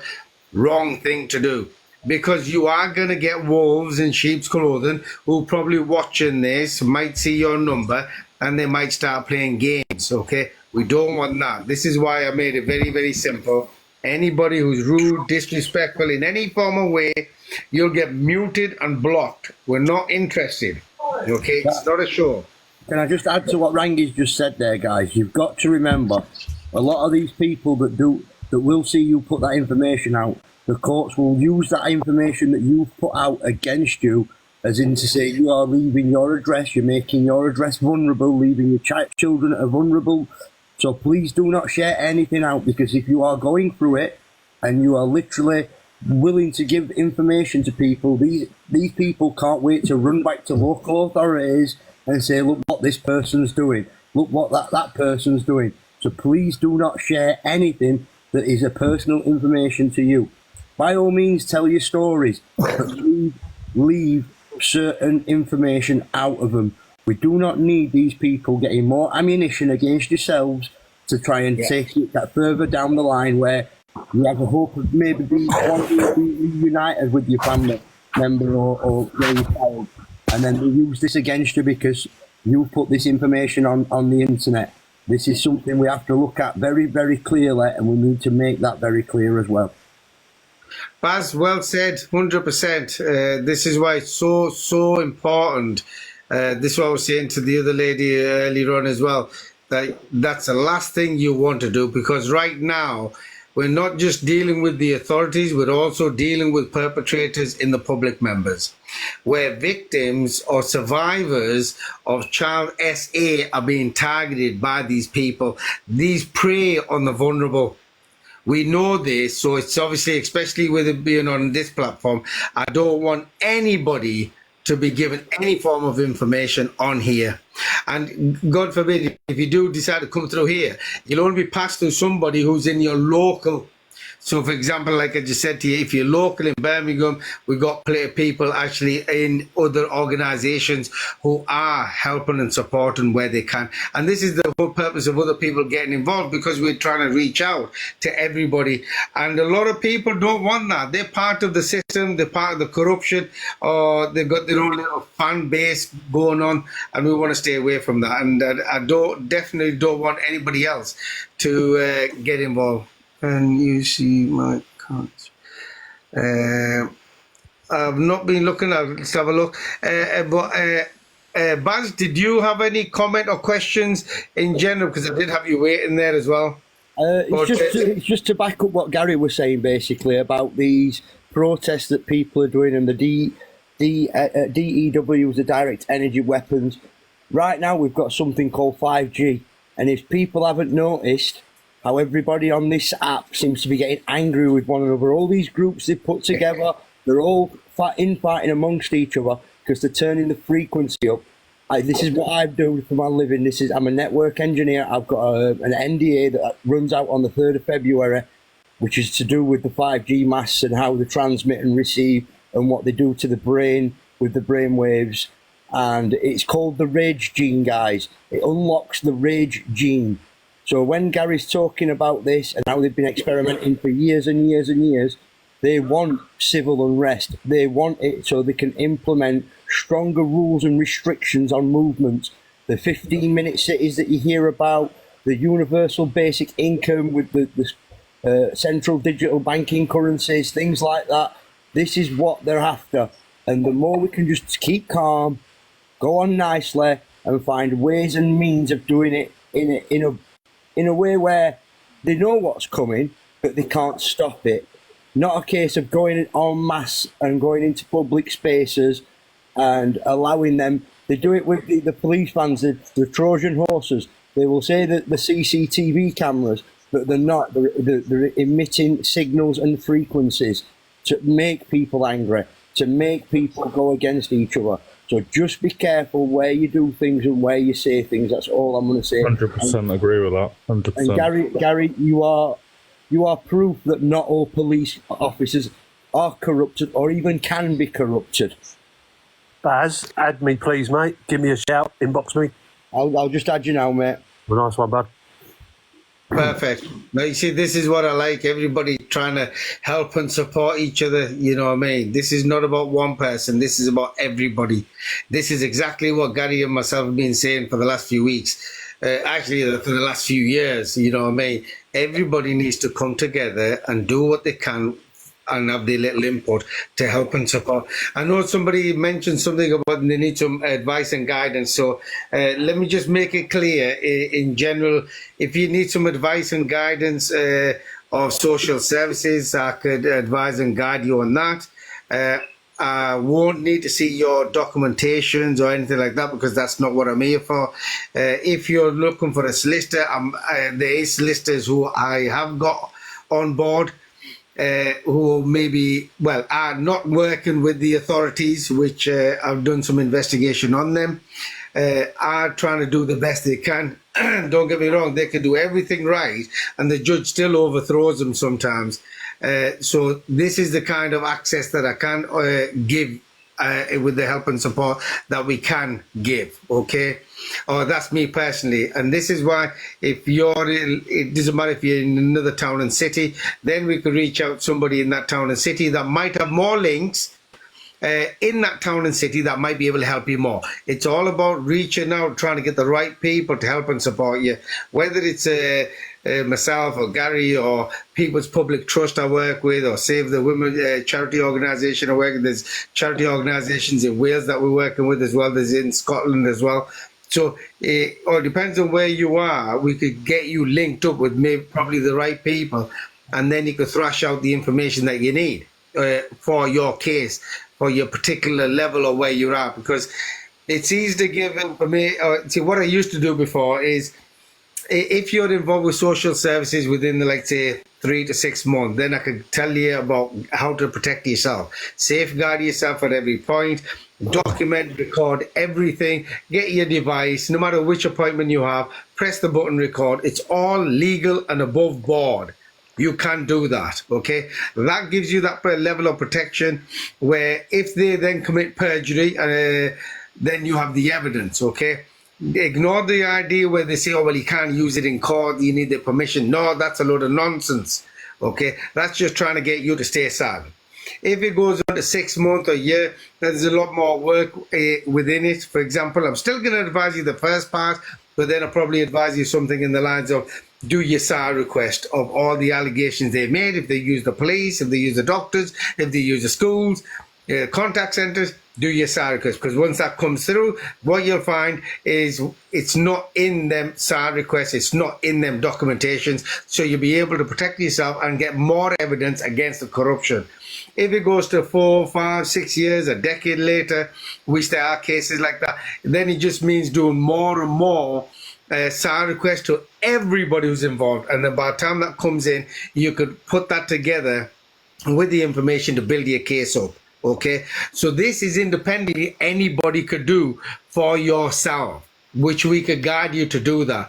What we don't do, which we've never done, is getting your documents and start going through it stage by stage by stage.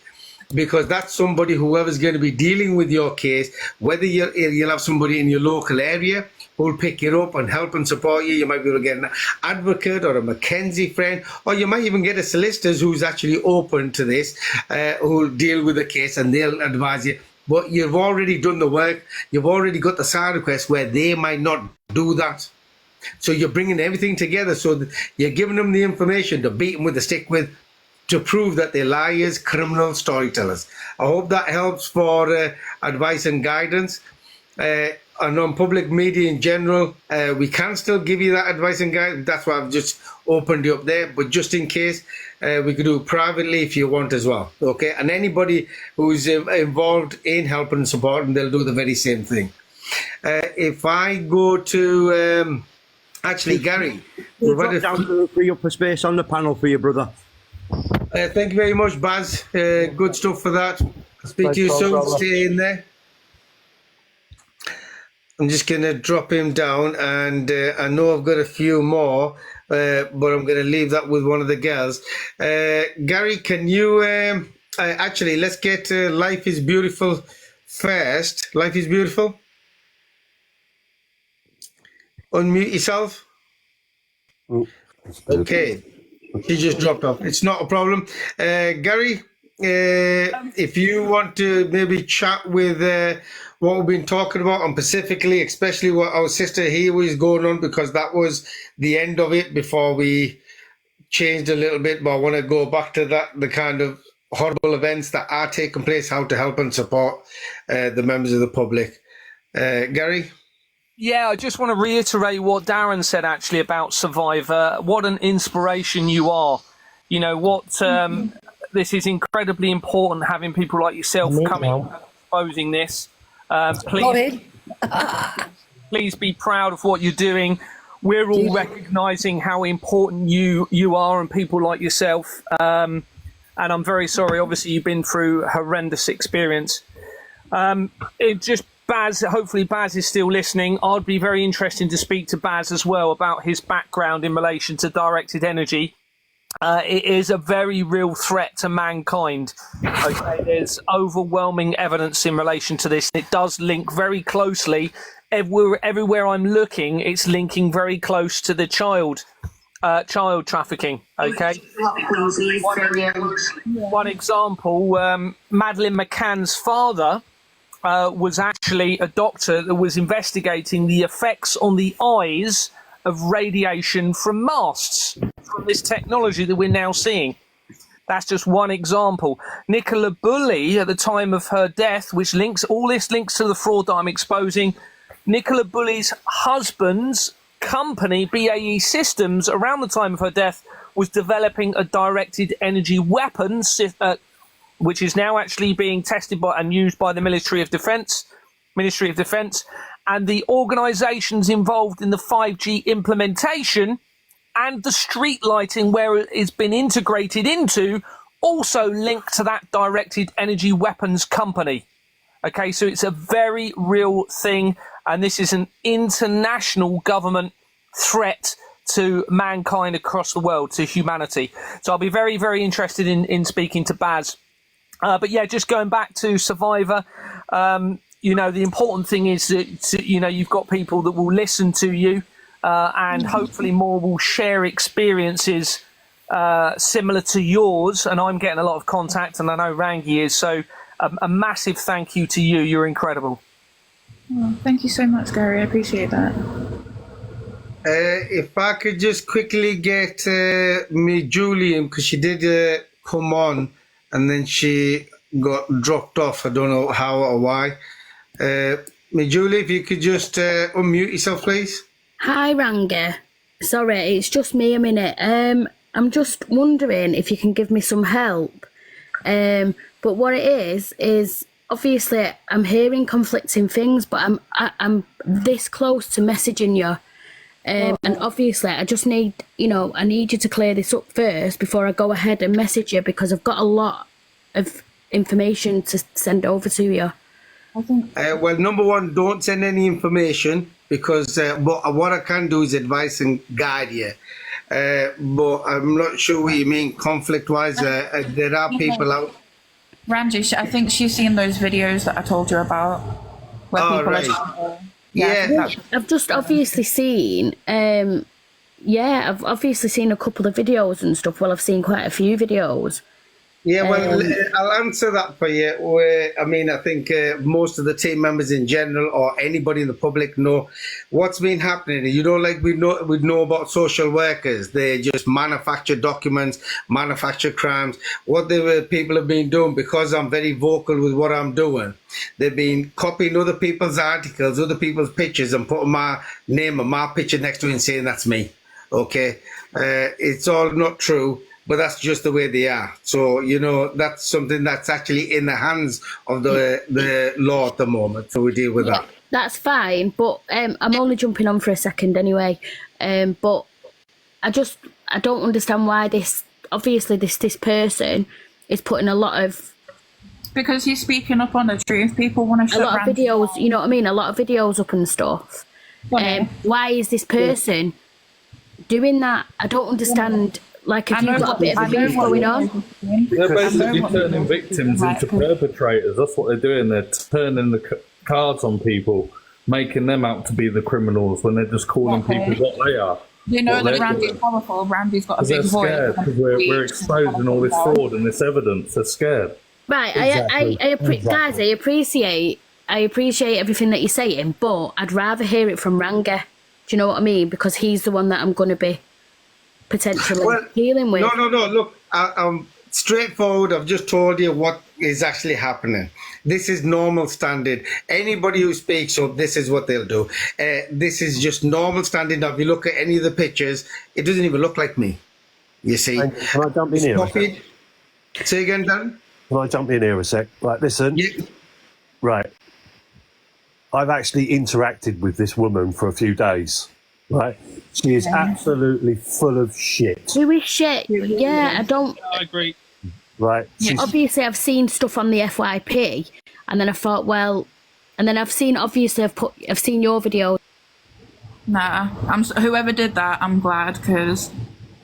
Now I don't know what's happened because I don't know whether they've dropped, but in general, you've got the answer directly. These are just perpetrators. That's the way I'm going to put it. This is exactly what's actually happening. It's perpetrators doing what they can to try to distract us as public members that are vocal in what we're talking about. And that's the end of it. I mean, let's be realistic here for a second. They are scared. They are scared. I'm speaking up about all this myself directly. And I'm in public in front of everybody. How can I be something else? But the evidence is there. Of your character, mate. That tells me your character. That's why I'm sat beside you, mate. Right just there. I'm sat beside you. Tells me everything. I think what I'm going to do is, because I was saying this earlier on, because I'm going to quickly go get a coffee. But for the sister that came on, that's the answer for you. People are going to do that, okay? But put that to a side. Whatever happens, you do the right thing for you. But at the end of the day, I don't worry about the negatives. I need to think about positives. And this is why everybody's coming together. I mean, Gary's a police officer. I'm working with barristers. I'm working with all these professionals. Have a think about it. You know what I mean? But Gary, if I could just leave it with you and Darren, if you could have a chat, keep Survivor in there, because Survivor are still, I'm very, very... you know, I've actually said this before, Survivor, I rate you so much for what you've gone through, because I know I've seen you on another live as well. Yeah. You know what I mean? You can, and this is the thing, you see, when you're going through that, if you're isolated, you can go through a lot of problems. You know what I mean? Yeah. It's traumatizing, which is what we need to reduce. We do not want that. So, you know what I mean? I want to say that before I go make another cup of coffee. Gary, I'm just going to leave you with Survivor and Always Mind, yeah? Yeah, if I could just give my opinion on what just happened, it's very simple. They do not want people exposing the truth. Okay, this is so huge. This is so fast. They will try anything to prevent the truth coming out. Okay, now I'm struggling to get the truth out. Most people won't even speak to me. Rangi is one of the only people in the UK willing to expose the whole system of how they're doing the child trafficking. Let's think about that. He's the only one doing it. Okay, that is why I believe they are targeting Rangi, because they do not want the truth to come out. And I've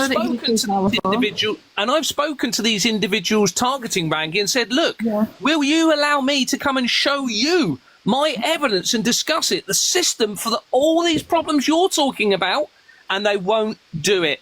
That tells you everything you need to know, and it is a distraction. It is, Gary. I totally agree with you there, mate. Yeah. Sorry, Survivor, were you going to say something? Yeah, that they just don't want to hear about it. They don't want to hear that. They've got so mindset on listening to other people and listening to all the defamation and stuff like that. Like, they're just dead set on trying to destroy it, but there's more of us than there are of them. Yeah, well, I actually suspect they're probably working with the organisations that are part of it. You know, there's a lot of information to suggest that.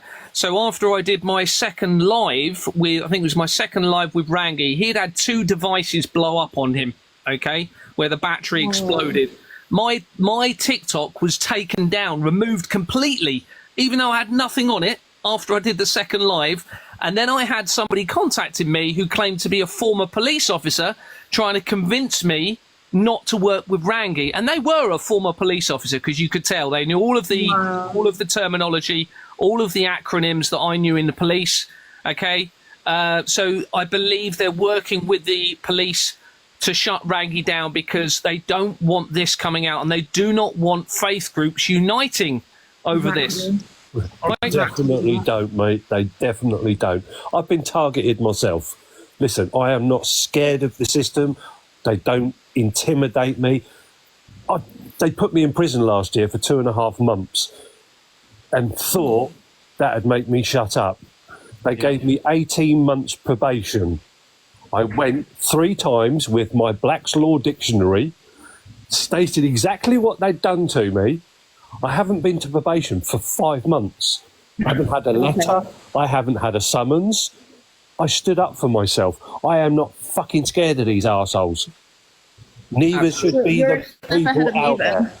Neither should the people be out there. We are the 99%. On the 26th of October, I don't like the guy, but I think what he's doing is right in some respect, but I don't like the racial side. Right? Are you talking about Robinson? Yes, right. He's. You can't, Darren. Respectfully, you can't give that guy any credit when he's. I'm not giving him any credit. I'm not giving, but I'm on about the people like ourselves that are going there for ourselves and what we believe in. I don't think any one of us should go to that, to be honest. I think if you go to that, you're backing what Robinson does. I understand it from that point of view, but... Do you know what he did, though? Like, I'm not going to go off topic too much, but he's the one that put out that tweet after the 3 little girls were unalived. He's the one that put out that tweet and said that it was a Muslim man. I don't condone it at all. Honestly, I don't condone it at all. I just think to associate with any kind of march or anything like that, like, it's counterintuitive. I'm not there to go and associate with him. I'm going there for my freedom. I'm going there to fight for my freedom. He doesn't go after paedophiles and rapists. He goes after Muslims. That's a divide and conquer tactic, isn't it? As far as I'm concerned, Tommy Robinson is the biggest freaking psyop on the planet. He's there to divide and conquer us and the Muslims, right? I know this for a fact, right? I think pretty sure Gary does as well. You know what I mean? He is a psyop. He's there to divide us and everything else like that. I don't condone the boat. I don't like him. I think he's a dickhead. But I think it is now time for the people of this country to stand up to the tyranny that we are subjected to every day. But you know that's not what he's standing up for, right? He's just trying to recruit more hatred. I understand that. I understand that. But like I said, I think it's now time. I'm not going there to associate myself with his crowd. I'm going there for myself and my freedom. Can I jump in quick?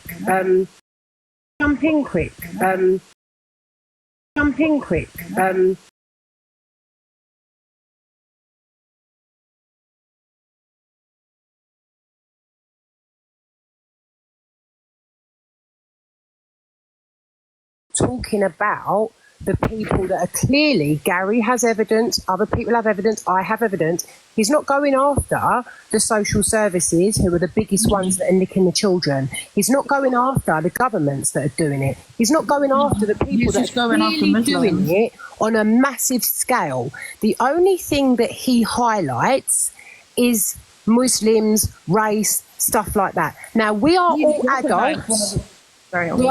We are all adults. So we can, if you just look at that, the fact that we all have evidence of corruption within these systems. We all have that. Loads of us. People coming up here every week telling their stories. So there's loads of us. So how come, if that's what if he's really for the people, why does he skip over all of that huge stuff that's in front of his face and go to just a race and causing an issue? That doesn't make sense, does it? No. And what I was going to say as well is he destroyed a case where they had 3 people that were up for heinous crimes against children, and by him storming in and going live on Facebook, they needed a retrial. See, that again, thank you for saying that. I didn't know that, because to me it doesn't matter, it's clear.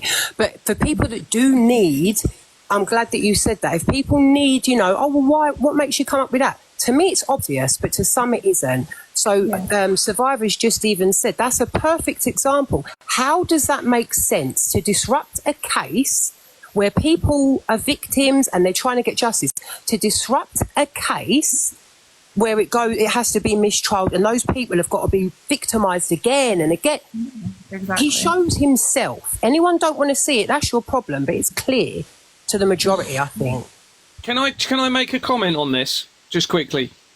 So I've got evidence that Tommy Robinson is involved. It's as simple as that. He's involved in this. Okay, I've got the evidence to support it. What we need, and some people are saying this in the comments, we need to work towards how we're going to resolve all of this and keep working towards a resolution. Okay, because I know there's a lot of personal stories and a lot of stuff coming out, and that is brilliant to hear the impact on the victims and to get extra evidence. Now, I just want to say on this point, I have done a summary and strategy document that everybody can look at, everybody can comment on it or say if they don't agree with it or if they do agree with it.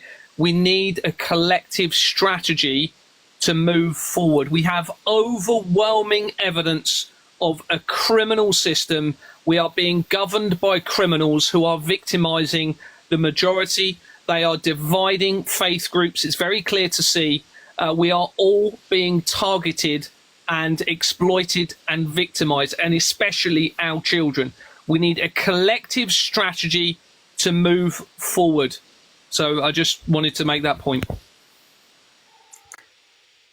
No, that's right. And besides, I think people have got a head screwed on right. They know about, obviously, what he's doing. But what we're going to be doing is what we're going to do ourselves. We're held accountable for our actions. And remember what this is all about. This is about our children. Every single person's child. Look, my own child. And I love my kids. And I'm going to do whatever it takes to get the job done. And I think like that about everybody else's child, because at the end of the day, it's the future of our children that is at risk right now, whether we like it or not. And it's something that we need to come together and deal with this matter, regardless who they are. We're not bothered who they are. We're not going to show that we're worried about them, we're scared about them. And I pointed that at the beginning, that they are worried. They are worried so much that they will do whatever it takes to stop every one of us. And they're not going to be able to, not anymore, it's too late. Because the awakening has already happened. Millions of people already awake. Simple as that, and there's no way out of it. You know what I mean? And if it's ever a fight worth having a fight to stand up for, this is it. And this has got to be done together, collectively, regardless of your colour, creed, religion. It doesn't matter. No. And Darren? No, it doesn't matter, mate. It doesn't matter where you're from. We need to stand up as living human entities of this world. We all need to stand up and fight. Don't matter who you are, what colour you are, what race you are, what religion you are. It don't matter. Let's all stand up and fight and come together. 100%, 100%. Let me just get Kenny Ken in because we haven't had him in yet. If you could just unmute yourself, please. What's happening? You right, people? Hello, mate. Hello, mate. Did you have a comment or question? So what's the solution then? That's the question. Right, we'll go through the solutions. Gary, you want to start off with this and we'll all have an input on this? Okay, so I've done a summary and proposed strategy document. I think I can't remember how many, I think there's 9 points on there. The solution it's very simple. First of all, we need the masses to understand that it's a criminal system and agree. All right, if we haven't got the masses agreeing that there's a crime taking place by our government, they're not going to be willing to do anything about it. So can we do a petition for that then? On that 1 point there, petition on that point alone. Well, Gary, can I just jump in here a minute, mate? Right. Change.org, a petition with over 310,000 signatures on it to get Keir Starmer out. Darren, it's corrupted. It's part of the fraud. Right. Yeah. Okay. It's part of the fraud. They've got that covered. Mm-hmm. They've got all of the electronic, at least 2 of the electronic petition sites are corrupted. Definitely change.org, another one I can't remember the name of. So what they'll do is they'll manipulate the figures and it won't reach the threshold to make a change because they are part of the fraud, part of the system. This is the trouble that, oh my goodness. What was the MP that was fighting the COVID, fighting the vaccines? His name's gone out of my head. Lee Anderson. Who? Lee Anderson. No. Anyway, the other one. Let's run it the way that you're doing this tonight. Then at the minute you got 92 people in. You could have it running through the petition running through Ranji. So every night or every other day or whenever it's free, he holds a little half an hour, and everyone that's in has to give their name and or whatever it takes to identify that to find it. And then every day, then for the next month, tick it off and see how much you got at the end of the month. It's a start, isn't it?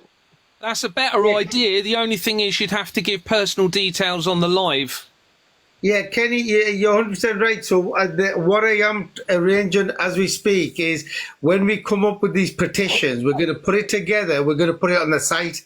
So then everybody, then when we go on the lives or even on other lives, we'll tell them to go on there and sign that petition. And then after 30 days, we'll go and see how many there is. We should be able to get 100,000 really, because the amount of public that is actually aware should be able to get that in 30 days. Okay. Let me say this then. I'll listen to you like for what, about 10 minutes, 20 minutes, and not one of you has pointed 20 petitions, so you're not really serious about getting the petition signed off. Can I ask something, Randy? Awareness, though, no, Kenny. 1 minute. Kenny, one second. Kenny, the reason why we didn't, because I said that we're going to come into this for the last hour about the solutions, and this is where the part where we talk about it. Now, I know what you mean, but I did mention this earlier on, if you were on, that we were going to talk about this. But before I get back to it... Just quickly. Yeah, go on. A hard petition is on my strategy document. That's part of my strategy document. Carry on, sorry. Empath. Good evening. I'm late. Sorry, I've been ill for a few days. I just want to ask Randy. Yeah, I haven't been able to get back to you till here really. The petitions. What is the end game with that? Where are you going to send that? Who's going to respond? Because what's the outcome is more important. What's it going to achieve? This is, can I just finish, please? You're probably aware that the House of Commons is a company. All MPs are companies. So I just wanted to clarify. You're doing really good work, everybody. Just want to add all that, by the way. Can't do much myself at the moment. I'm getting extreme attacks from a guy in America. He's on my case. So I'm a bit run down. I just want to know the bigger picture, right? Solution base. Do you know, I've not been a downer, but I just want a caution there. Gary, brilliant what you're doing with strategies, point on with that. Can I jump in here a sec? What are you going to do with it? What are you going to do with the petition? Where are you going to go with it? So what I'm going to say is petition is something that everybody's talking about that wants to do a petition. And the only thing that I know what's going to happen with the petition is, providing you get the numbers, you can actually take it into 10 Downing Street. But because the parliament is so corrupt, okay, it's like beating your head against a brick wall kind of thing. I want people to understand that when everything fails and no aid comes in, okay, what are we paying our taxes for? Look, remember, we are the same nation where one child on somewhere across the planet goes through an ordeal and we all come together.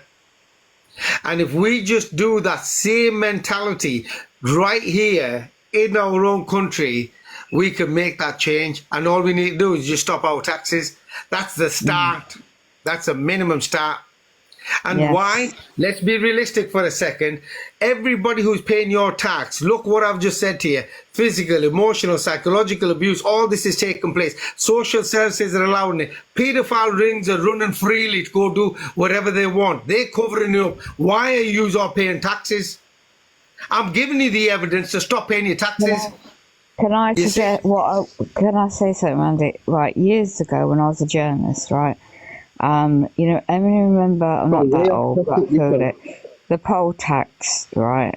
And everyone was against all that. I was covering all that in London a long time ago. So here we are now.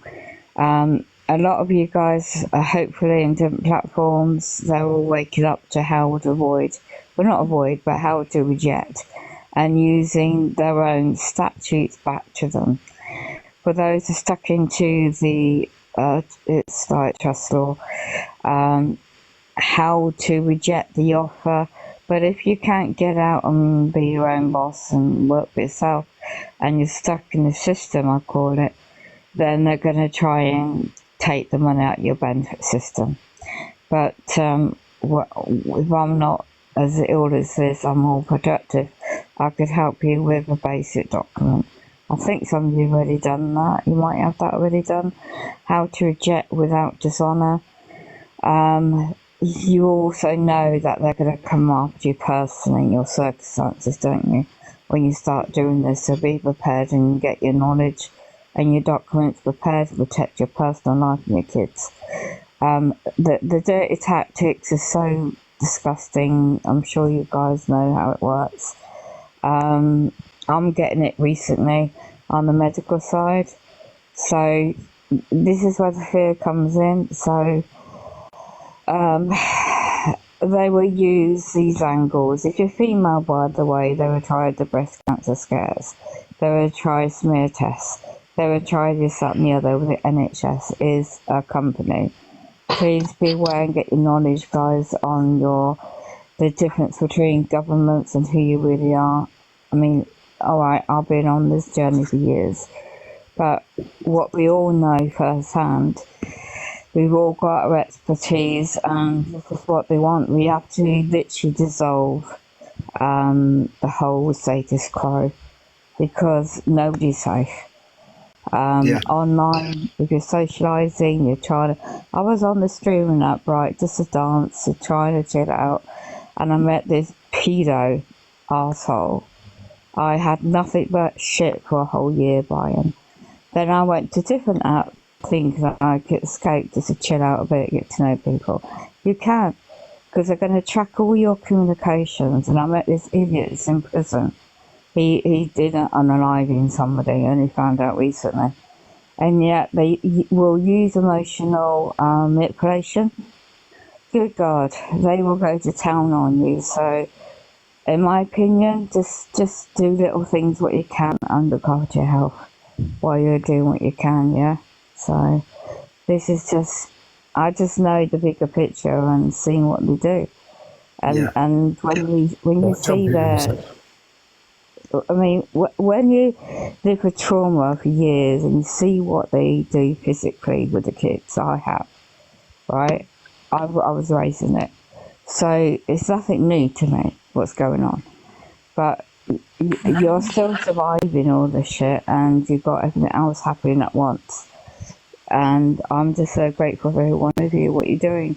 Because people like me have been shouting the rooftops for years, but we just keep getting targeted all the time. But I'm just so grateful that you guys now are doing what you can and getting together. So I'm going to shut up now. Empath, thank you very much. But let me get some input of a few of them. Darren, let me start with you, sir. Right. Ken, Empathy, you've asked the question on how we're going to win this end game. Right. How long have you two been awake? A little while, I presume, for both of them because of what they're saying. Right. So I've been awake probably 8-10 years. Say again, Kenny? Was he referring to me then? Yeah, we're just asking both of you how long have you been awake? So I answered, well, it'll be quite a while, otherwise you wouldn't have come up with that. One of the ones that understand that would be the ones that are focused with that. Is that right, Kenny? Well, from what I can see, the only way you can deal with people is by suing them and taking action against them through the system, because anything else, there's no other way, is it, really? Yeah, no, I agree with that's another point that we'll get into. Just wanted to know how long have you been awake? So yeah, they have been awake for quite a while, both of them. Empath has gone through it for a long time, as I know. Can I tell you, mate? Please let me tell you this. One second, one at a time. I have to tell you this, right? I was raised as a kid in the occult. I was asked to do unaliving of kids. I witnessed it on altars in the certain religious temples, right?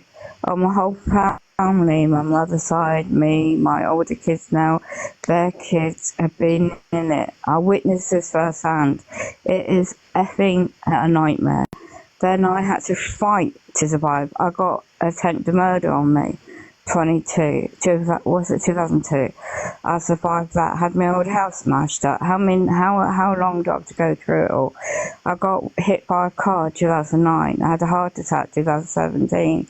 I've got loads of shit on my plate.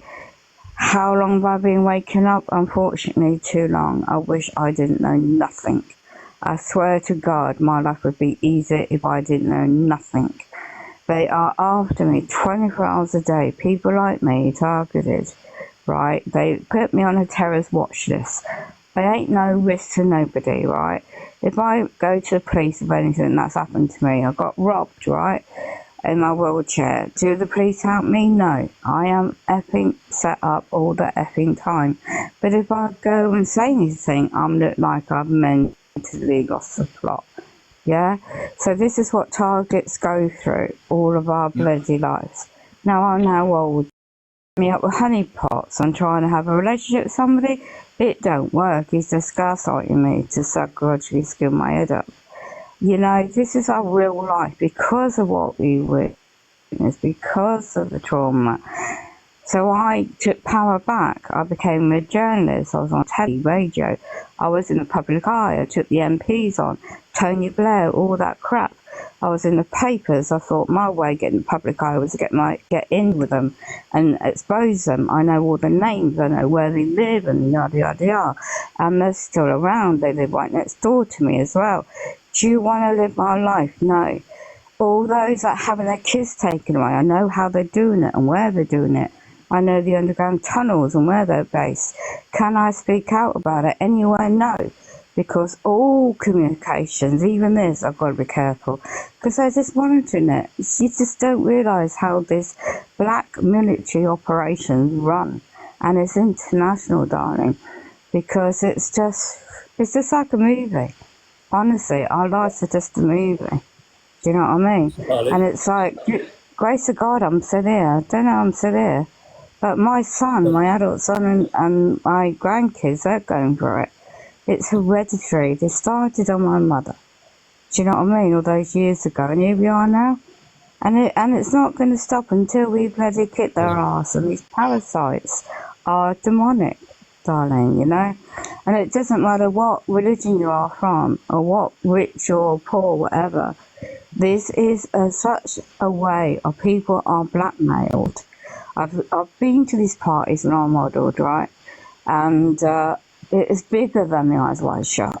You know, you just can't even imagine.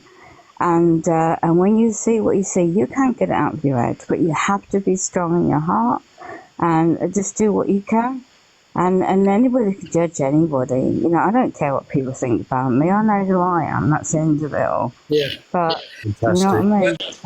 Empath, the bit that I'm going to add on before I hand it over to Darren is, you know, anytime anybody now, we know they're targeting people. Anybody that's speaking up about it, we know it's happening. Is the more we know about it, the more we need to make public awareness for you. The more people then know about you, the better protection you'll have. Okay, because then you're not isolated. They're just picking us off one by one, and we're not going to tolerate that. So our job is to help and support each other. So it doesn't matter where you are, anything like that happens, I'll just send a message out. In generally, we got women that are going to court for gagging orders and things like that. We broadcast that as well to get the help and support and make it public awareness at the courts. It's when you're on your own, they do these secret little cases and just brush it off. But let me come back to your Empath. Darren, just finish off with what you're saying, young man, because we were at the point of what we were talking about to Ken and Empath. That was what I was going to hit home on. So basically, right, we've both been awake a while. I've been awake 7-8 years, and in that 7-8 years, I've seen hundreds of thousands of people more wake up. What we need to do as individuals is just keep sharing the information, share that information, try and wake up as more people. Right, I want to say something. I haven't paid a gas and an electric bill for 10 years. I haven't paid a water bill in 10 years. I haven't paid council tax in 5 years. I will show you proof all day long. Right. A lot of people say to me, oh, but how do you get away with it? Why haven't you got bailiffs knocking on your door? When the bailiffs do come knock on my door, I had one here 3 months ago knocking on my door for council tax. He tried to put a card through the door. I took it out, walked over to a car, put it underneath a windscreen wiper. You can't do that. I said, yes, I can. She took it back out from my window. She threw it on my driveway. I said to her, that's littering. I said, there's a camera just there. And I pointed to my security camera. I said, it's gotcha. I said, that's littering. So I picked it up and I put it back underneath her windscreen wiper. I walked back to my front door. She came to my front door, posted it through my front door. So I picked it back up and I put it on her windscreen. She walked onto my driveway. I said, that's now aggravated trespass. Yeah. You've got to know these things, people. Don't be scared of bailiffs. I don't know if anybody's seen the bailiffs are coming on Channel 5 or whatever channel it's on. I've had Alex Reid from that programme knocking on my door. I told him to fuck off. And I told him if he didn't fuck off, I'd punch him in the face. And do you know what he did? He phoned the police and told them I threatened him to punch him in the face. And do you know what I told the police? Prove it. You've got to stand up to these people. Don't be scared, people, right? I know it's frightening. I've been subjected to being in prison last year because I had the balls to turn around whilst I was in police custody and show proof that Charlie is not our king. Yeah. They put me in prison for fucking 7 weeks because I had the balls to sit there in front of an inspector at the local police station and say, our king's a fucking paedophile, and I've got the proof as well. You see, now you see the topics that you're talking about, because I'm going to go to Escape next. You know, this is the kind of sometimes the information, because a lot of public are actually nervous. They don't know how to deal with the bailiffs and the bills and what to say and what to. It's a bit like the courts. We've been indoctrinated for such a long time. Fear mongering, mate. Yeah, it's fear mongering. That's all it is. So it's something that, you know, I am going to work with all of you.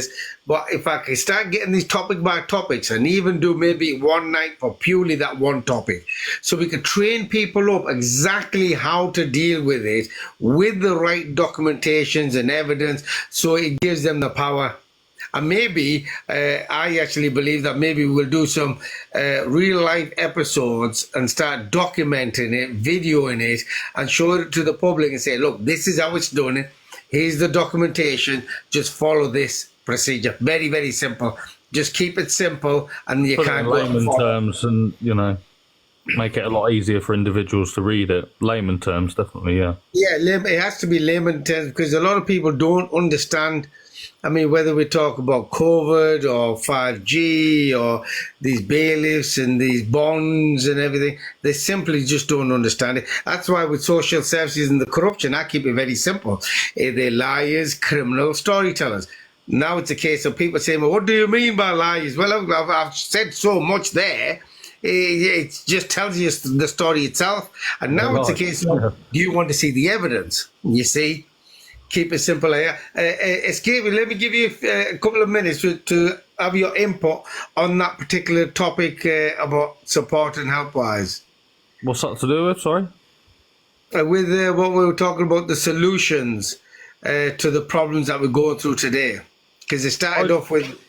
Yeah, I think the strategy, definitely what Gary's put together is brilliant. I mean, I've read it myself and obviously watched the video that he put together as well. But I'd obviously instruct people to start disabling these masks. Most definitely. I mean, they're causing a lot of harm to individuals. I mean, you've got recurring headaches, tinnitus, migraines, and obviously there's now overwhelming evidence now that certain frequencies can be emitted through these devices, even mobile devices, radios as well, to make people act out and do things that they wouldn't usually do. So that's quite scary. I mean, when you think of that as a whole, they can just target individuals and just take them out, just scrub them off the map. I mean, I'm not fear mongering or anything like that, but when you sort of look into the technical side of it and the telecommunications, and I mean, there was a gentleman, I watched a video the other day. There was a gentleman, he blew himself up inside an AT&T building. So he knew obviously about these towers and everything, and the telecommunications, obviously the details about the mobile phones they don't tell you about as well. You know, you need to keep the mobile devices within a certain distance away from you. Don't hold them up to your ears. Same as your AirPods and your wireless headphones, Bluetooth headphones as well. I mean, they're literally frying your brain.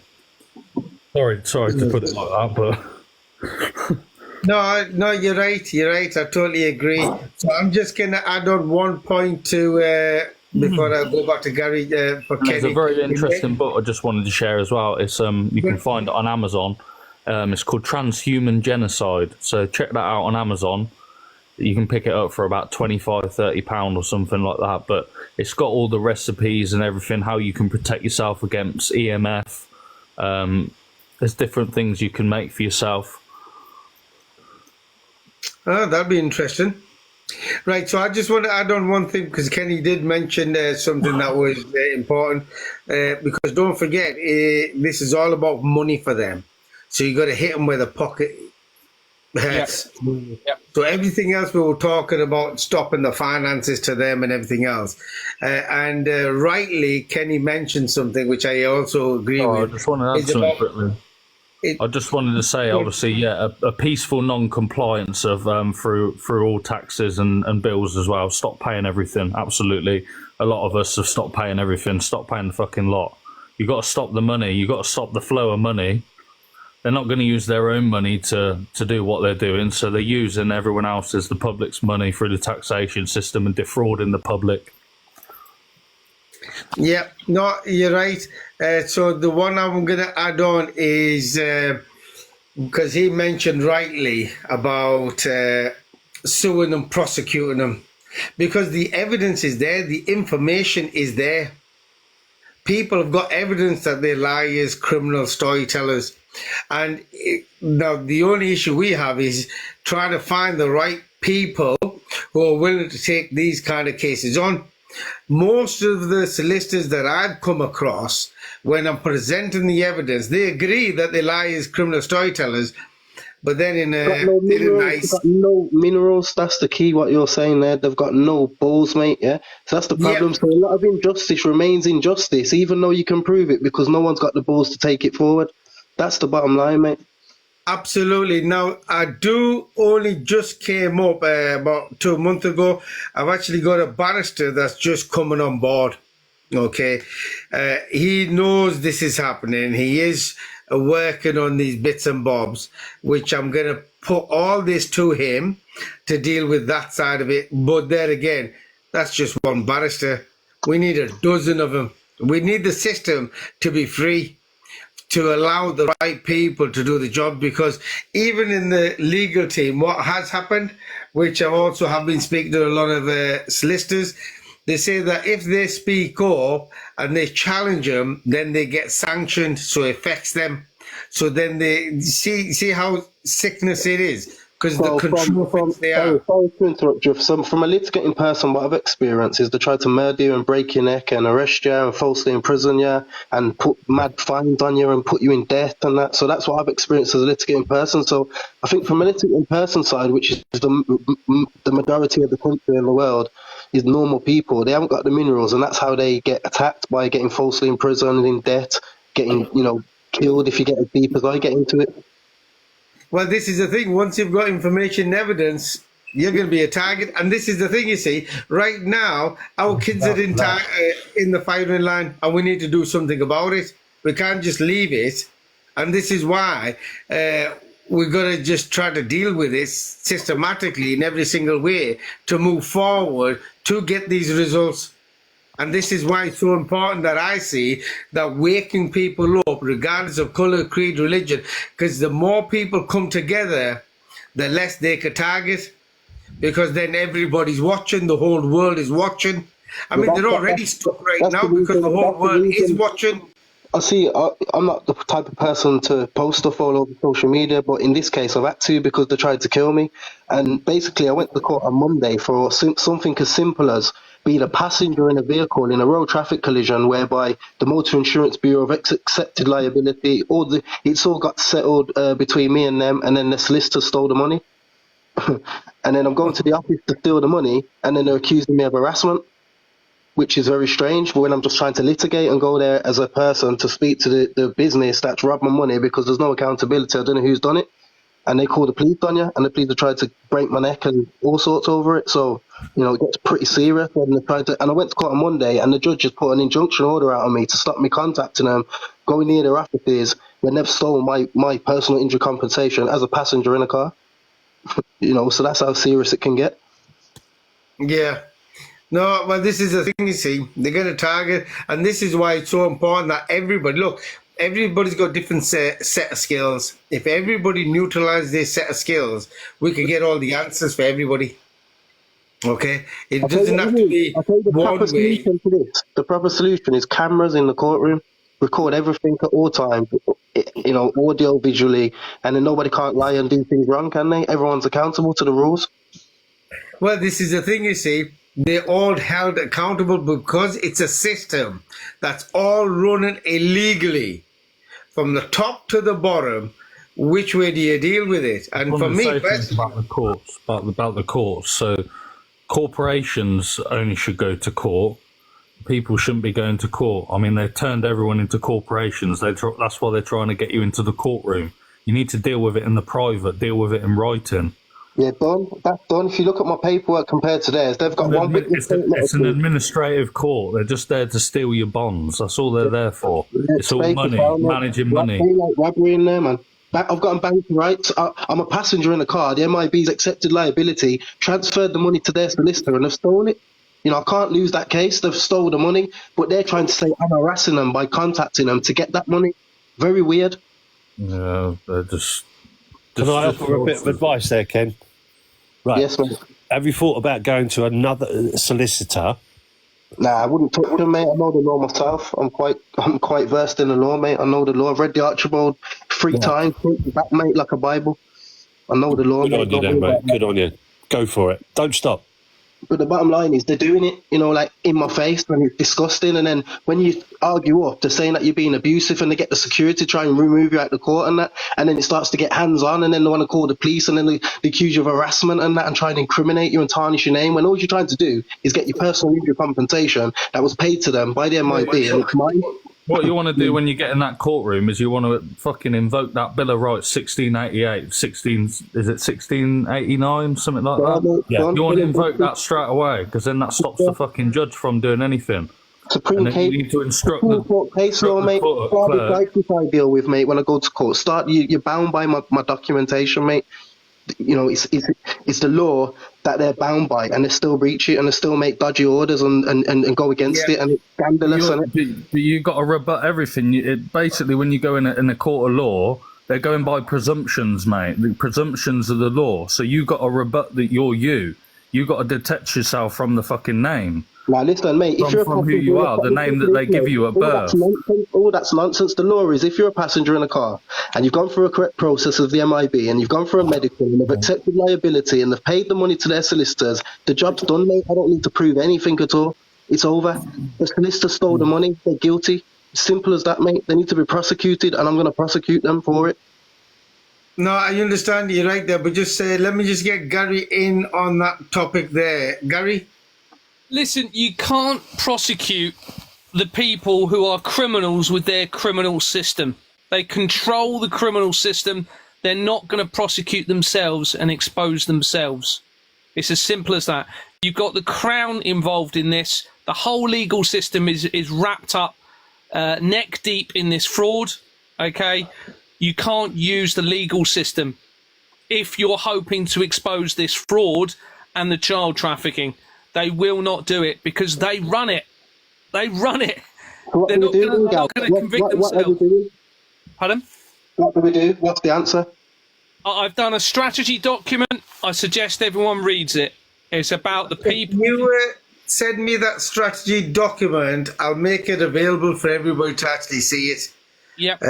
This way it makes it easier. And actually, if I get it, I'll bring it up tomorrow night. We'll talk about it tomorrow night, and I'll go through all the points. I think there's about 9 points. Is that right, Gary? Yeah, I think so. I need to add. Somebody's just mentioned it actually on the comments. The international strike. I think that's going to be the way it needs to go. A prolonged international strike. But obviously, if we're going to do that, we need to use that as leverage for something to happen. So that's why we need some sort of strategy document to say, you know, the people are going to strike unless you bring these things in. We're going to strike, and we're going to do it as a prolonged strike. Yeah, I'll send you the document, Rangi. No. Yeah, sorry. No, that's all right. Hang on, Alex. Alex, hang on, Alex. Yeah, Gary, if you do that, send us it, and then what I'll do is I'll bring it up tomorrow and I'll actually release it just so people can see it, because we've got to do it systematically in every single way, because the whole nation is actually going to pot at the moment. I mean, I know people say there's only one way. No, we've got to try every single way possible, because at the end of the day, whether it's a strike or not paying the funds or taxes, I think all of them actually the right way, to be perfectly honest. So if we could do it every single way, perfect. Well, 1 second though, when you say strike, what do you mean nobody go to work? Yeah, literally an international strike. There are other people. Yeah, one problem with that, though. One problem with that. The only people that are going to suffer with that is the people in prison, innit? Because they're going to be locked up, banged up, not get their rights, not get fed, not be able to get their freedom and that. And some people are actually innocent that are in there on remand, because I've been there, innit? So it's all right, everyone out here having a party striking, but what about the people in prison that need to be, looked after? And it won't happen if everyone's on strike. I can tell you that straightly. Well, that's the government's problem. At the end of the day, we've got... No. The government will be chilling on holiday as well, mate. The people in prison won't be chilling. They'll be the ones suffering. Kenny, that's the government has to feed them. They've got to deal with that. Kenny, I know what you mean, but when it comes to the prison, what they'll be doing, they'll be sitting in the garden chilling, or they'll be on a Caribbean beach somewhere chilling, and the people in prison will be the ones that get the brunt of this, and that's not fair at all, because the people that are innocent that are in there are already trying to are victims of the system. Then everyone's going to go on strike and have a party while they're in there suffering as well. I don't think so. That don't seem right to me. Let me just say something. What you're not trying to understand. There's innocent children's lives out here. So arrest the people that are doing it then and lock them up in it, put them in prison. That's the right thing to do. Section 24A, anyone that violates you, no matter who it is, you can arrest them if it's a criminal offence. Kenny, that's on my strategy document. That is also... Read my strategy document. Just have a read of my document, please. Gary, Kenny, can I step in? Please, No, one Rangi, second. Rangi, One are you second. going to silence me again? Say again? Are you going to silence me again? No, I'm just wanting you to stay there. Let me just finish off with Kenny. Kenny, Okay. with what we were saying there, right? I'll be very, very honest with you. What I think is when it comes to the prison that you've mentioned, that's their obligation and their rights, what they need to do. No, but hang on, hear me out. If they don't, no, but hang on. If they don't deal with it, then they're doing more of a crime, aren't they? Yeah, but that's still not going to make Hang it on, okay Kenny. for the people that are Hear me really out, Kenny. suffering. Let me That's explain to you another That's thing. rubbish, man. Forget it, mate. You've never been to jail, have you? So if you've never been to jail, please don't speak from that perspective. I'm speaking from that perspective because I've been to jail, mate. Kenny, So has Rangi. End of story. Rangi has been to jail. Yeah, well, that's it. Rangi Well, has you been know to that- jail. If you've been to jail, that's great, but you know they're the people that are really suffering from all that. No, So Kenny, don't even bother thinking that. What I'm saying to you is this: if it's not the prison, what about the old pensioners? Then we could say that it might affect the pensioners. Then we could say it might affect the children. Hospitals as well. Always another thing. You understand? And I want to get away from that, if you know what I mean. We're looking for solutions to move forward. Yeah, not striking anyway, because you got to think it's going to affect other people, and you don't want it to affect the wrong people. You want to get the people that's committing the crime, arrest them is the key, and hold them to account. Simple as that. No one's above the law. Simple as that. Yeah, and I agree with you that we've got to hit the monitoring side. We need to get that side of it dealt with. You understand? That's the biggest thing that we need to deal with. Don't go to jail. Yeah, except when you're wrong, and when people sue you, don't try and rob them of that side of it as well. Do that bit right at least, and if you're not going to go to jail for it. No, 100%, 100%. This is what I'm saying. Look, this is still, everybody's still putting things together. Let's put things together to get these things done. Gary, can you hear me? Yes, I can, mate. Yeah, you can see that my lips aren't moving again. I'm just going to fix this. I'll be back in a second. It's not a problem. It's not a problem, Rangi. Just because your picture is frozen, it doesn't matter. We all know what you look like, right? Alex, did you want to make a comment, or did you have a question? Did. Yes, I have, and very up-to-date one, Gary. Correct. For you specifically. Okay. I'm still waiting for the document, buddy. That's been a month now since you promised to send me email with a detailed road plan as what the solution is, right? So since I've been on Rangi's platform, I have offered literally precedents, court cases, and the evidence all the way to Strasbourg Court. That means after you've exhausted all domestic remedies, after you appealed all possible courts within this country and still gone nowhere, they issue you a certificate with exhausting all domestic remedies. Now, if you don't have that certificate, you have not done your job as a parent fighting for your kid. If you have that certificate, I want all those people who have that certificate, because I'm sick and tired of people who say, I want to fight for my children, I want to fight, do this, do that, do that. None of you fuckers are doing it. None. And sorry, Rangi, I use cuss language in your life because that is the truth. Mate. Speak for yourself. No, I have to say it because how many people complain? Nobody, and I'm not asking like you are yourself, not asking for any personal details. All I'm saying is, if you are going to a court case and you have questions, you have somebody who has all these court cases, hearings, record it, because I didn't care. I wasn't scared to go to a court hearing and record all the motherfucking lies that they put up there. I have also recorded evidence of these judges on literally camera asking for bribes. And you lot are here. No, Gary, but you saying things that you're going to do this, that, the other. I've asked you numerous times to send me these documents, and you've never done it. Like I'm asking all the Rangi followers, ask for the help. But you, no, Rangi, but you never answer the question I'm asking. For example, slow yourself down first, right? Because you've said a lot there that's starting to go a little bit wrong. I don't want it to go wrong. What do you mean you've asked for so much off me? Since I've actually known you, you've come on the live, for example, at the beginning of the year, then you've took a 6-month gap in the middle that I've never seen you. That's not productive. Then I've seen you back on, okay? So what do you mean? You see? You can't go in and out whenever you feel like it, because our life is still going on. We're getting inundated all the time. People are struggling, suffering all the time. We've got to reach out all the time. You understand? You also mentioned, did you say that you asked Gary to send you the documents? Because to me, you've never asked me to send you any documents. And I want to make that clear. You haven't even asked me for the evidence that I'm talking about here, so I don't know where that's come from. But were you talking about something about, you were saying, Gary, you've asked him? Have you? Gary, has he actually asked you for any documents? I'm not aware of any emails, but if you sent, sorry, I've just got a mouthful of cereal. Alex, please send me another email, mark it as urgent. Gary, the truth sets us free @gmail.com.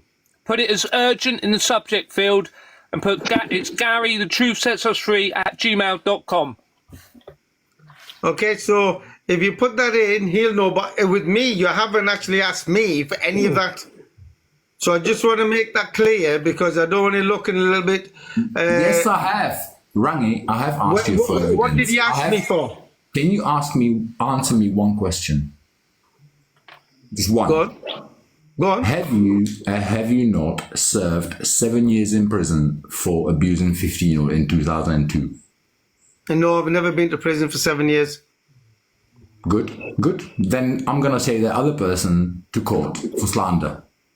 Listen, Alex, I've already gone through... I know, Rangi. I'm recording this because this bitch is slandering this whole website of yours. I'm doing this, recording it for you. Alex, please, recording it. No, recording Alex, it. please. Get So rid of him. these people who are saying that Rangi... He's a distraction.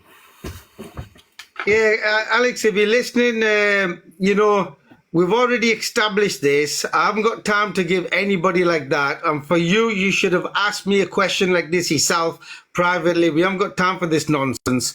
Just because somebody's making these allegations, that's like, say, social services.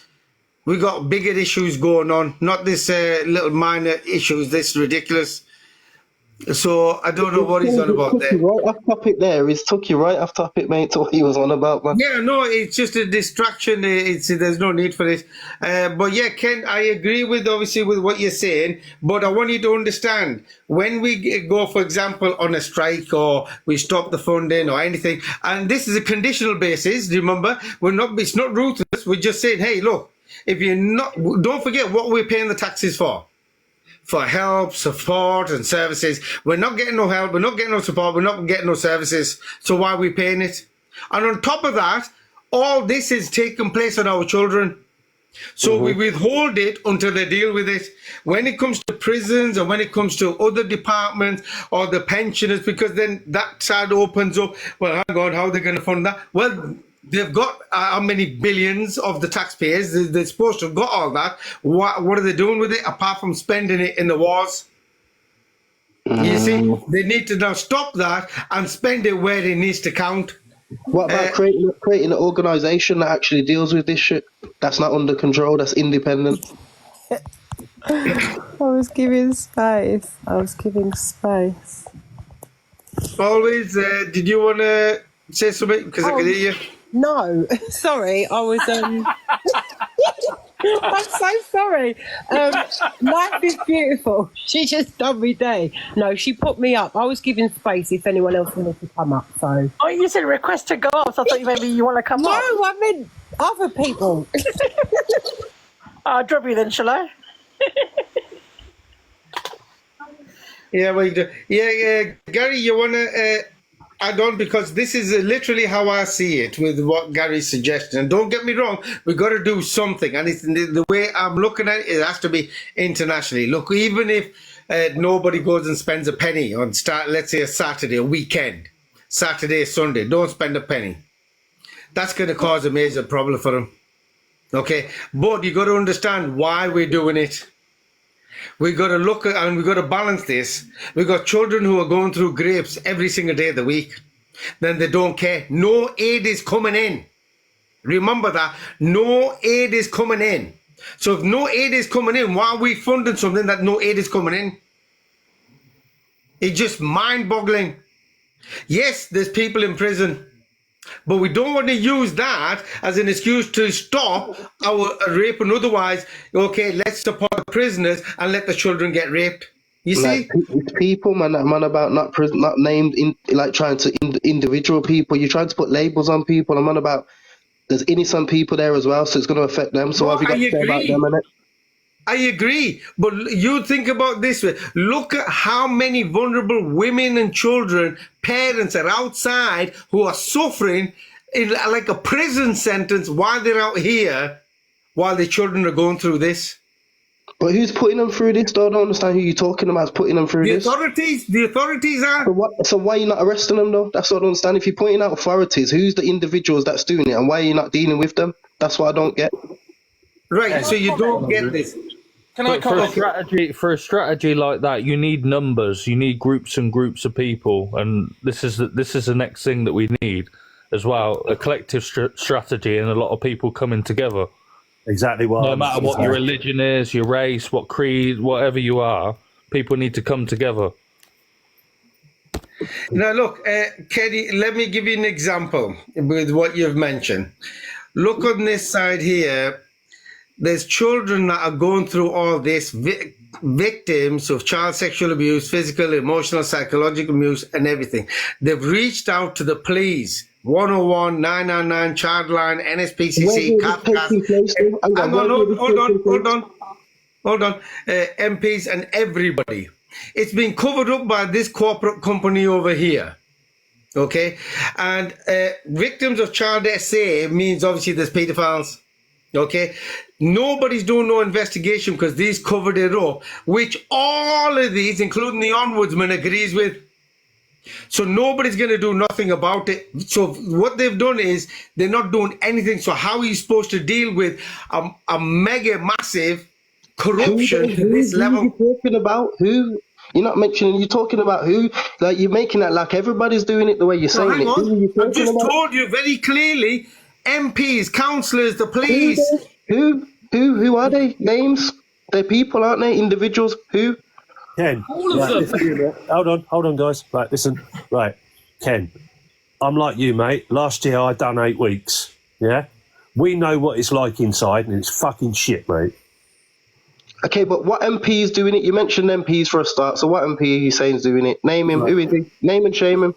Right. Okay. Yes, right. Everyone's saying there's evidence. Where's the evidence? Name him. Name someone. Who is it? Kenny. I'm going to do it now, mate. I'm going to do it now. Harriet Harman. I'll do it here and now. No, it's all right. We'll come back to you. Kenny, if you're asking me, go on my TikTok. I've got them on billboards outside their departments with all their names, MPs, councillors, mayors, chief executives. It's all on billboards. I'm already done it. Okay. And there's a lot more coming. So you probably haven't seen all that. So what I'm saying, we've gone past all that. So now we know that the whole system is allowing child abuse scandal. This is deliberate. So as nationally now, where we're losing 200,000 plus children a year, are we going to do something about it? And this is the reason why we're at now. Okay. So I know what you mean about bringing their names. Like, look, I can say Tina Barker, Kathleen Shaw, Monica DeMeo, Hazel Patterson. And hang on, all this is now blamed on Judge Matthews, Judge Spencer. I can say this all day long, but they don't care. Where's the evidence, though? Why don't you put the evidence out there? No, So hang then on. everyone can You see the do evidence, realise, then everybody see can on act, this can't side, Kenny, hang on. On this side, due to safeguarding chapter, I can't put evidence of child sexual abuse on public media. You do know that, don't you? No, you put the people's faces that are doing it, you can. Why can't you put them on there? But hang on, going back to the names, go have a look at my videos. It's on the billboards, outside the Crown Courts. I'm doing it. And you got evidence of it? Of course I've got evidence. You don't think I'd be doing all this if I didn't have evidence? So who's to blame for not holding to account then? Why don't you hold the authorities to account for not holding them to Because account? everybody, look, everybody who I've been to, chief commissioners of police, MPs, council, everybody's resigning. Every time I go see them, they go on the sick. I mean, my friends say that's the freaking pandemic every time I go over. Organisation that exists in England and Wales, and I know what you're saying. Everyone's covering it up. Everything. Yeah. Exactly. So this is now, public needs to come together. And this is what we're saying, it's the public now. So we've gone past all that where it's negligence, all the way to the friggin' parliament. They all know about it. They're not doing nothing about it. Kenny? I've gone, Darren. Kenny, right? Me and you have both been subjected to it, mate. Right? You've done time. I've done time. We both know how corrupt the system is. Gary was saying earlier, there is no point in trying to fight a corrupt system with corrupt people that are already there. We as people have to do it.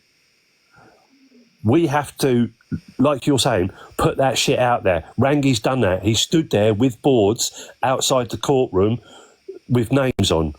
I'm trying to do the same with my local fucking chief constable. The bastard put me in prison last year because I spoke my mind. I know it was him. I've got the proof of it. So why don't you sue him? What's the point? Get justice, then it's what you can do. Right, listen, he's corrupt. He's corrupt. The system is corrupt. I know, but what can we do though? Innit? How, you know, that's the question. What can you do?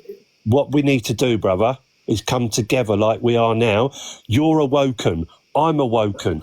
Let's keep sharing that information. Let's keep trying to awaken people. I know it's hard. You know what I mean? Trust me, I sit there some days thinking, fuck, I bumped into a bloke in Tesco's. You know what I mean? And he's sitting there with a mask on. And I just looked at him. And he went, oh, what are you looking at? And I just said, no disrespect, sir, but you do know the whole thing was a hoax. I pointed him in the direction of, like, have a look at Michael Yeadon and Dr. Robert Malone and things like that. Have a look at, like, you know, the guy that did the PCR test and stuff like that. You know, they killed him 2 weeks later after he'd done an interview. I'm trying to awaken people. That's what we need to do. We need to come together as people and try and keep waking people up. Once these people more wake up and once these people start standing up to the system like we are, I haven't paid gas, water, electric, I don't give a fuck. They come banging on my door. I tell them to piss off. I don't engage with them. 90% of the time, they knock on my door. I don't even go and answer the door. In prison and that, though. You're talking about gas, electric. I'm talking about serious things like the things Ranji's talking about, and then like yeah, so am I, mate. Right, listen, you know, like they put me in prison last year. And, you know, false imprisonments and kidnaps and that, and then like, you know, child trafficking. It goes on when you're an adult. I don't think it don't. You get human traffic when you're an adult. You get falsely imprisoned. Trust me, I know. Trust me. Kenny, look, what I'm going to say to you, within the next 2 months or 3 months maximum, I'm going to give you the dates when the time happens, because right now, with what I've just been saying, there's a case coming up. I'll give you the dates of it. Come and have a look yourself how the judges are trying to silence victims of child sexual abuse because the criminality of social services, while the police stay silent out the way. Have a look yourself. My job is to expose them, whichever way it's going to be. So I'm going to make that available. Yeah, somebody's going to pay the price for it eventually, the victims. And this is what I think one of the other sisters was saying earlier on. We're paying the price for it. But look, we've got to stand strong. Yeah, they're going to do whatever they're going to do anyway. But who cares? To wake everybody else up, it's okay. So what if something happens to me or the person? Doesn't matter. It's about waking people up. And the more you see it, the more the public will make awareness, and the more everybody will have to get up and wake up. And then you'll understand to what we're saying about stopping everything. Let me ask you something, Ken. In the last few months, how much more awakening stuff have you seen on social media where you think more and more people are waking up, more and more people are being informed? I don't really see it like that, you know. I just see it as what I've been doing in my own life, and I've just been fighting back. I've learnt the law now to be able to sue them, and I've been successful in 3 cases. I've got another 5 in the High Court, so I'm just doing it that way, mate, because that's the only way that I can see. But when you go through that, you see that they rob you as well, even when you got them banged to rights.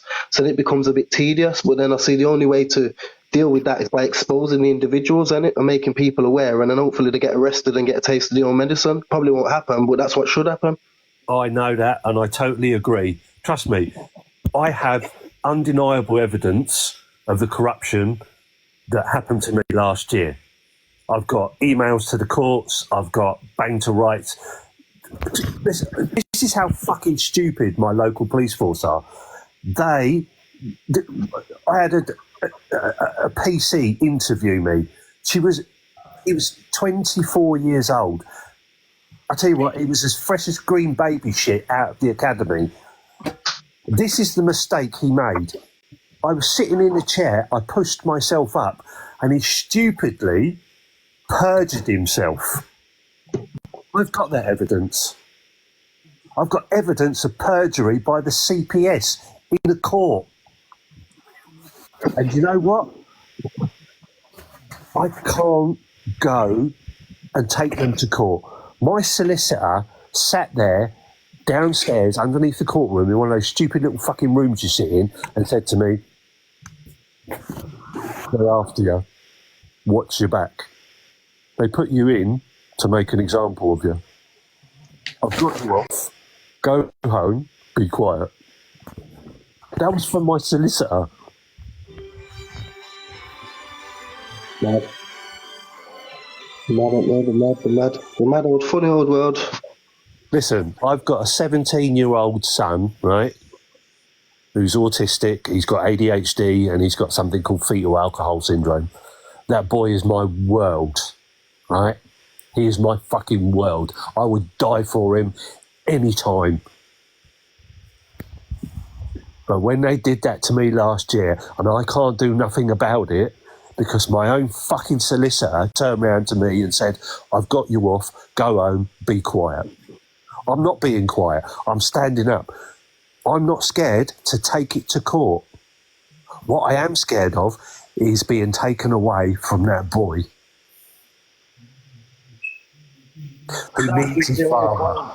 And that is the whole point of it. No matter how much you try and how many wins you think you're getting, there is somebody always stood there telling you that's enough now. That's enough now. And that is the issue we're trying to fight. There is never enough. It is never enough. You have to go above and beyond. Corporations love to use the above and beyond. You get rewarded in corporations for going above and beyond. But unfortunately, with the political system, the courts, the CPS, the SS, all these societies, all these little corporations, the more sadistic and more demonic you are, the higher up you get. That's for sure. No, you're right. Right, guys, listen, there's going to be a long day tomorrow as well. So I'm not sure how long we're going to go on for longer. I think, because I could do with getting ready for tomorrow, because tomorrow I will be giving you some information. I'll guide you to the evidence. Kenny was mentioned. I've already been guiding the evidence that they've been framing the parents by manufacturing concerns and crimes deliberately and then the judge punishes them. It's all illegal what's happening in family courts, that's for sure, and they've been caught at it. This is child trafficking, whether they like it or not. They better deal with it. But because they're not, we've got to deal with it. But my job is to give you the information now. So you have the information, and you're going to get more information because there's a case actually in motion. So that when the date comes in, I'll be giving you the details. But you need to know the context of that case. Once you learn the context of that case, it's like I know Escape does and Gary does. Once you know the context of a case, then you understand how sick these mother yuckers are. Yeah, I get you, man. I get you. And what you're saying there, though, so I know you're going through the family court, and that's probably is the most serious, as you say, because it deals with the kids, but it's the same process in the criminal court and the civil court. It's the same people sitting in all the hearings, to be honest with you. It's just a circuit of people, isn't it? Yeah, well, this is what I'm talking about is come out of family courts, now it's in civil courts. They don't want it to go into criminal court because in criminal court, it's game over because the law's different. You see, they can't use them little games. I disagree. I've got evidence of them little games in criminal cases. Plenty of it. Suitcase, mate. Maybe because what I'm talking about, even the complaint procedure, for example, did say that this should have went into a public inquiry in 2016, but they wanted to cover it up. They wanted to keep doing what they're doing, stealing children. And this is deliberate, okay? So these criminal acts have got to stop, and I'm willing to do whatever it takes. I'm not bothered, you know what I mean? Gary's not bothered. I mean, don't get me wrong. Everybody loves our lives. Everybody loves their well-being. But what are we supposed to do? Is to remain silent. Dad loves his well-being. Escape the Matrix loves his life. But we've got to break silence. We've got to move forward. Otherwise, we're going to be held accountable for allowing all these crimes taking place for the rest of time. Why should we do that? It's our babies. You know what I mean? 100%. And that's all I care about. But what I'm going to do is, if I will call it a night, get everybody ready for tomorrow night. Tomorrow night, I will be sharing with you some information of what kind of stuff is being buried. It'll be read off the original documents, so you can see, and I'll also present you them documents as well. And then the question that Kenny was saying, well, about MPs and councillors and mayors, well, I'll provide that information to you. About the chief executive, chief commissioner of police, the lot of them. Lock, stock, and two smoking barrels. I'll present it. And then you'll understand that they're not going to do anything.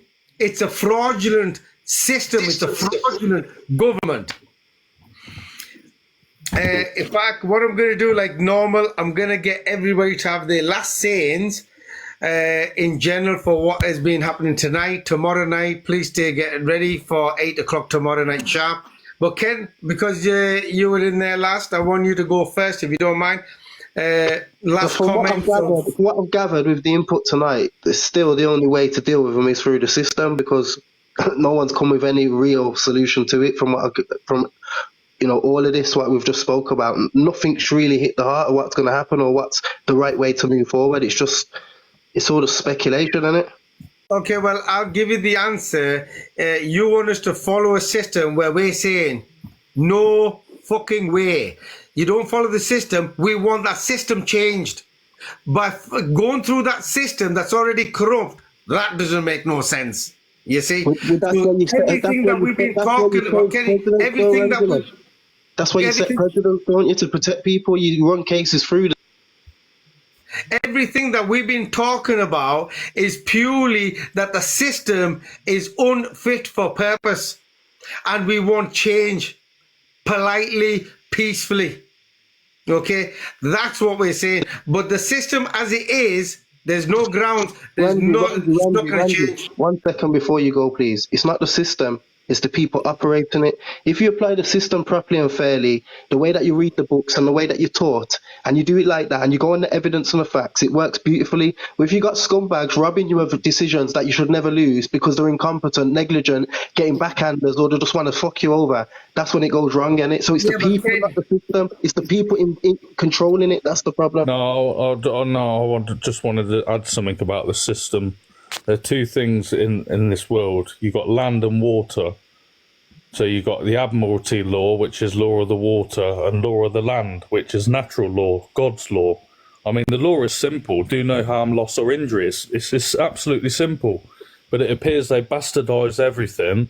All the dictionaries, you've got all the Black's Law dictionaries, all the words. You've got to look at the words and the terms and the symbols and the meanings of these words behind it. Go on evidence, facts, and some and the real life situations. That's what you go by. You've got to look at the words and everything that they use and everything. Nonsense, man. It's all nonsense, mate. If you go if you bank a rights on a camera of doing a crime, it doesn't matter what word you use, mate. You're going to jail. And if you're not banked to rights and you haven't done the crime, then you shouldn't go to jail. You should be on evidence. It don't matter what words you use. It's on facts and evidence. Kenny, there's hundreds of people being put in jail because of lies that they could prove. Hundreds of mothers who are being gagged and sent to jail because they spoke up against the corruption.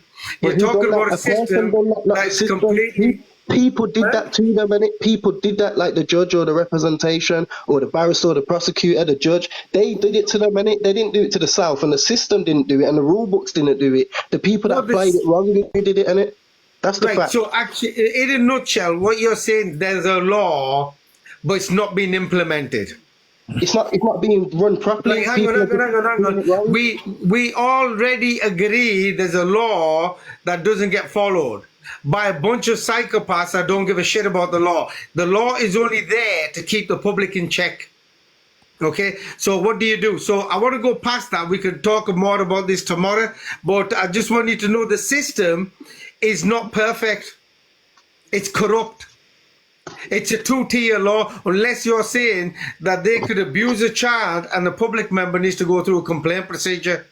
Yet we don't have to do anything. They make crap up. Okay, I'll counteract that very easily. So when you call the police and report that person, the police that don't go and attend to that job are the people that are accountable in it, and you need to hold them to account, and the person that's authorizing them not to go to that job to account, and you deal with that chain of people. There's that for that specific job. They're the people that need to be weeded out, and you do that for every report. Okay, and every Ken, I'm gonna leave it at that because I'm not gonna go into this again.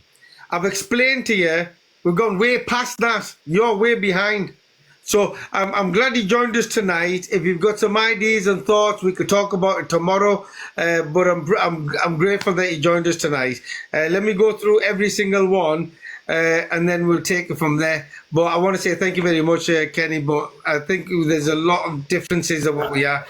If I could go to Baz, can I have you next, young man?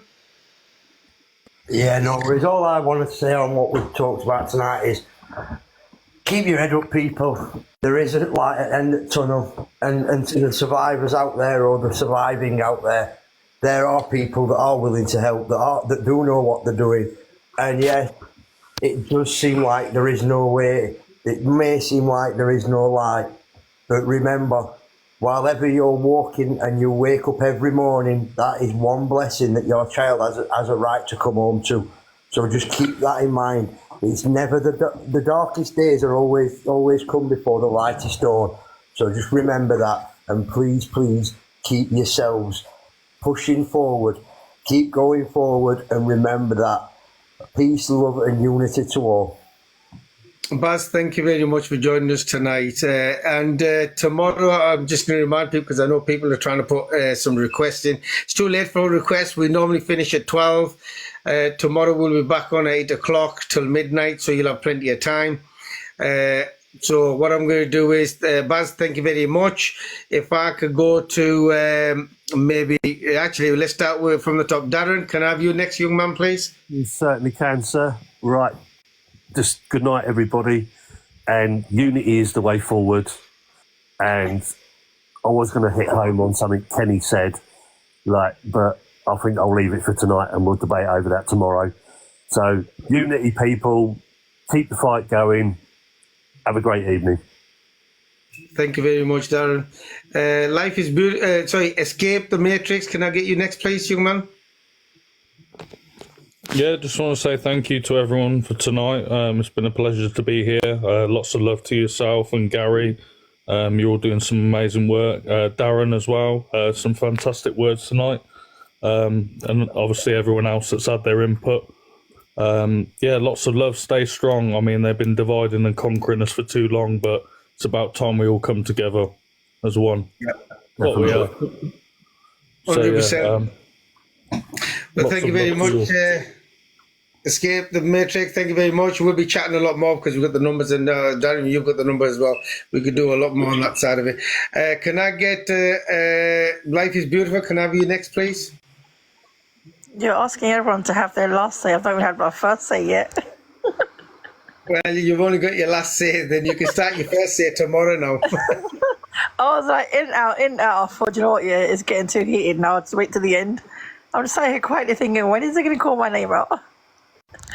No, I'm just pissed off today. You know what it is? You know, I spoke to you earlier and I told you that I was taking my daughter to hospital. So they were refusing to release us from the hospital. Because when they saw that my children are on child protection, they're refusing to release my children from the hospital until they've got a go-ahead from social services that I'm actually okay to take my children home. So we had to be around for half an hour because they were refusing to release us. All right, well, long as you're home, safe and well, that's perfect. But yeah, like Darren said, the only way we can actually fight this battle and its corrupt organizations is to unite. Unless we unite, we're not going to win. And we want to win for the sake of our children. We need to win. But yeah, everyone needs to keep an open mind. Listen, darling, let's stop there a minute. Right. Today, be proud of yourself. You stood your corner, you stood your ground. Well done. Yeah. We are proud of you. If you want any help from any of us, we are all here for you. Thank you, Darren. I even sent to Rangi the other day that I got a letter from the council saying they want £2,000 something for council tax. I've not paid council tax. I'm thinking, oh, what the hell do I do now? Listen, another letter for repossession. Inbox me and I will tell you exactly what to do. Okay. It's all fear-mongering, trust me. Like I said earlier, I had that woman from the county court try and post that thing through my letterbox.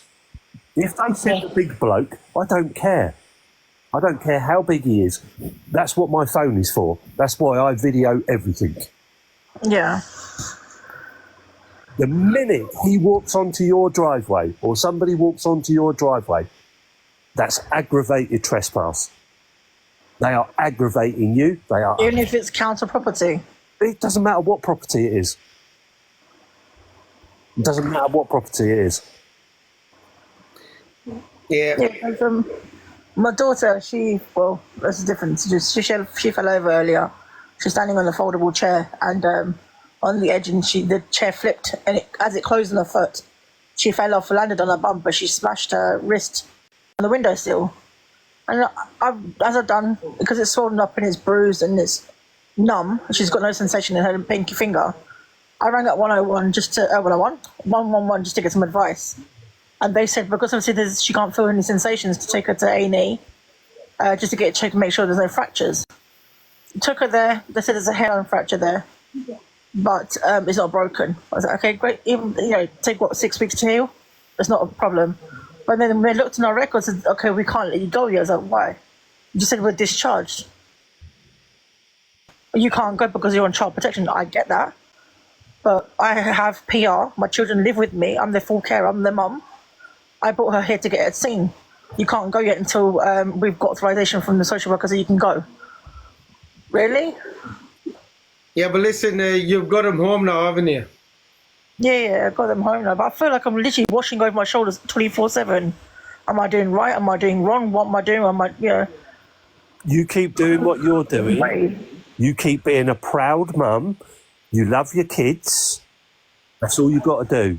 Love your kids. Be there for them. Fight for them. And be proud of what you are standing up for. Thanks, Darren. You're an inspiration to me. You keep. I think you've gone through a lot yourself, and you're showing us how strong you are.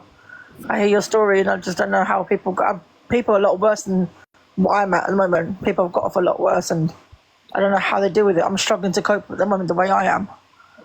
That's what they want from you, right? Yeah. I tell myself every day, right? I wake up in the morning and like, it's probably the most stupid thing in the world.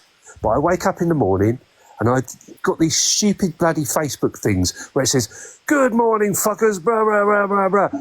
And it just puts me in a funny mood, right? And I just say to myself, do you know what? Fuck this. I don't deserve what's going to happen today. But I know what? I'm going to take it fucking head on. Yeah, it's like I said to Rangi yesterday. Took my daughter to get her induction done at nursery. I got a phone call from private number. There's a police officer saying that they need to come and speak to me. I was like, okay, how long will it be till you get home? I said, 10 minutes. As I got home, the officer's already here. And they're outside my house. They've come in, sat down, and said, okay, one of them sat down, the other one stood up and said, we need to do a welfare check. Okay, fine. No problem. There you go. There's my daughter. She's fine. But not for me. Not for me.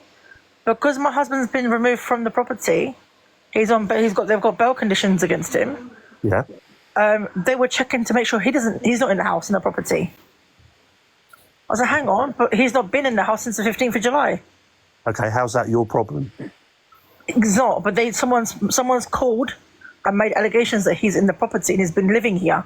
Okay, right. Again, right. Listen, been in that situation. What you've got to do and understand is, don't worry about it. Don't be scared. Don't be anything. All you've got to do is be the mum for your kids. Yeah.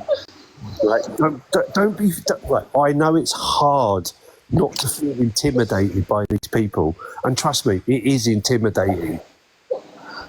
But just be the mum for your kids. It makes you feel dirty when they go through your stuff and they're going through your belongings and.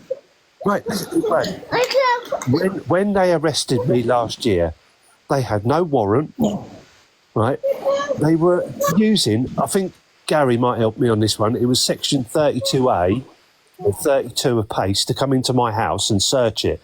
Well, from what I've read, they can only use that section if they are in pursuit of me. Well, I was at home in bed, so how were they pursuing me? Yeah, they have to have, if they've got information that you're within the property soon after the incident happened, then I think that gives them a power of entry. This was like months before, mate. Months. I emailed my ex-wife asking her to come and collect her belongings. 3 months later, they come and arrest me. Yeah, but they'd have to have probably a warrant.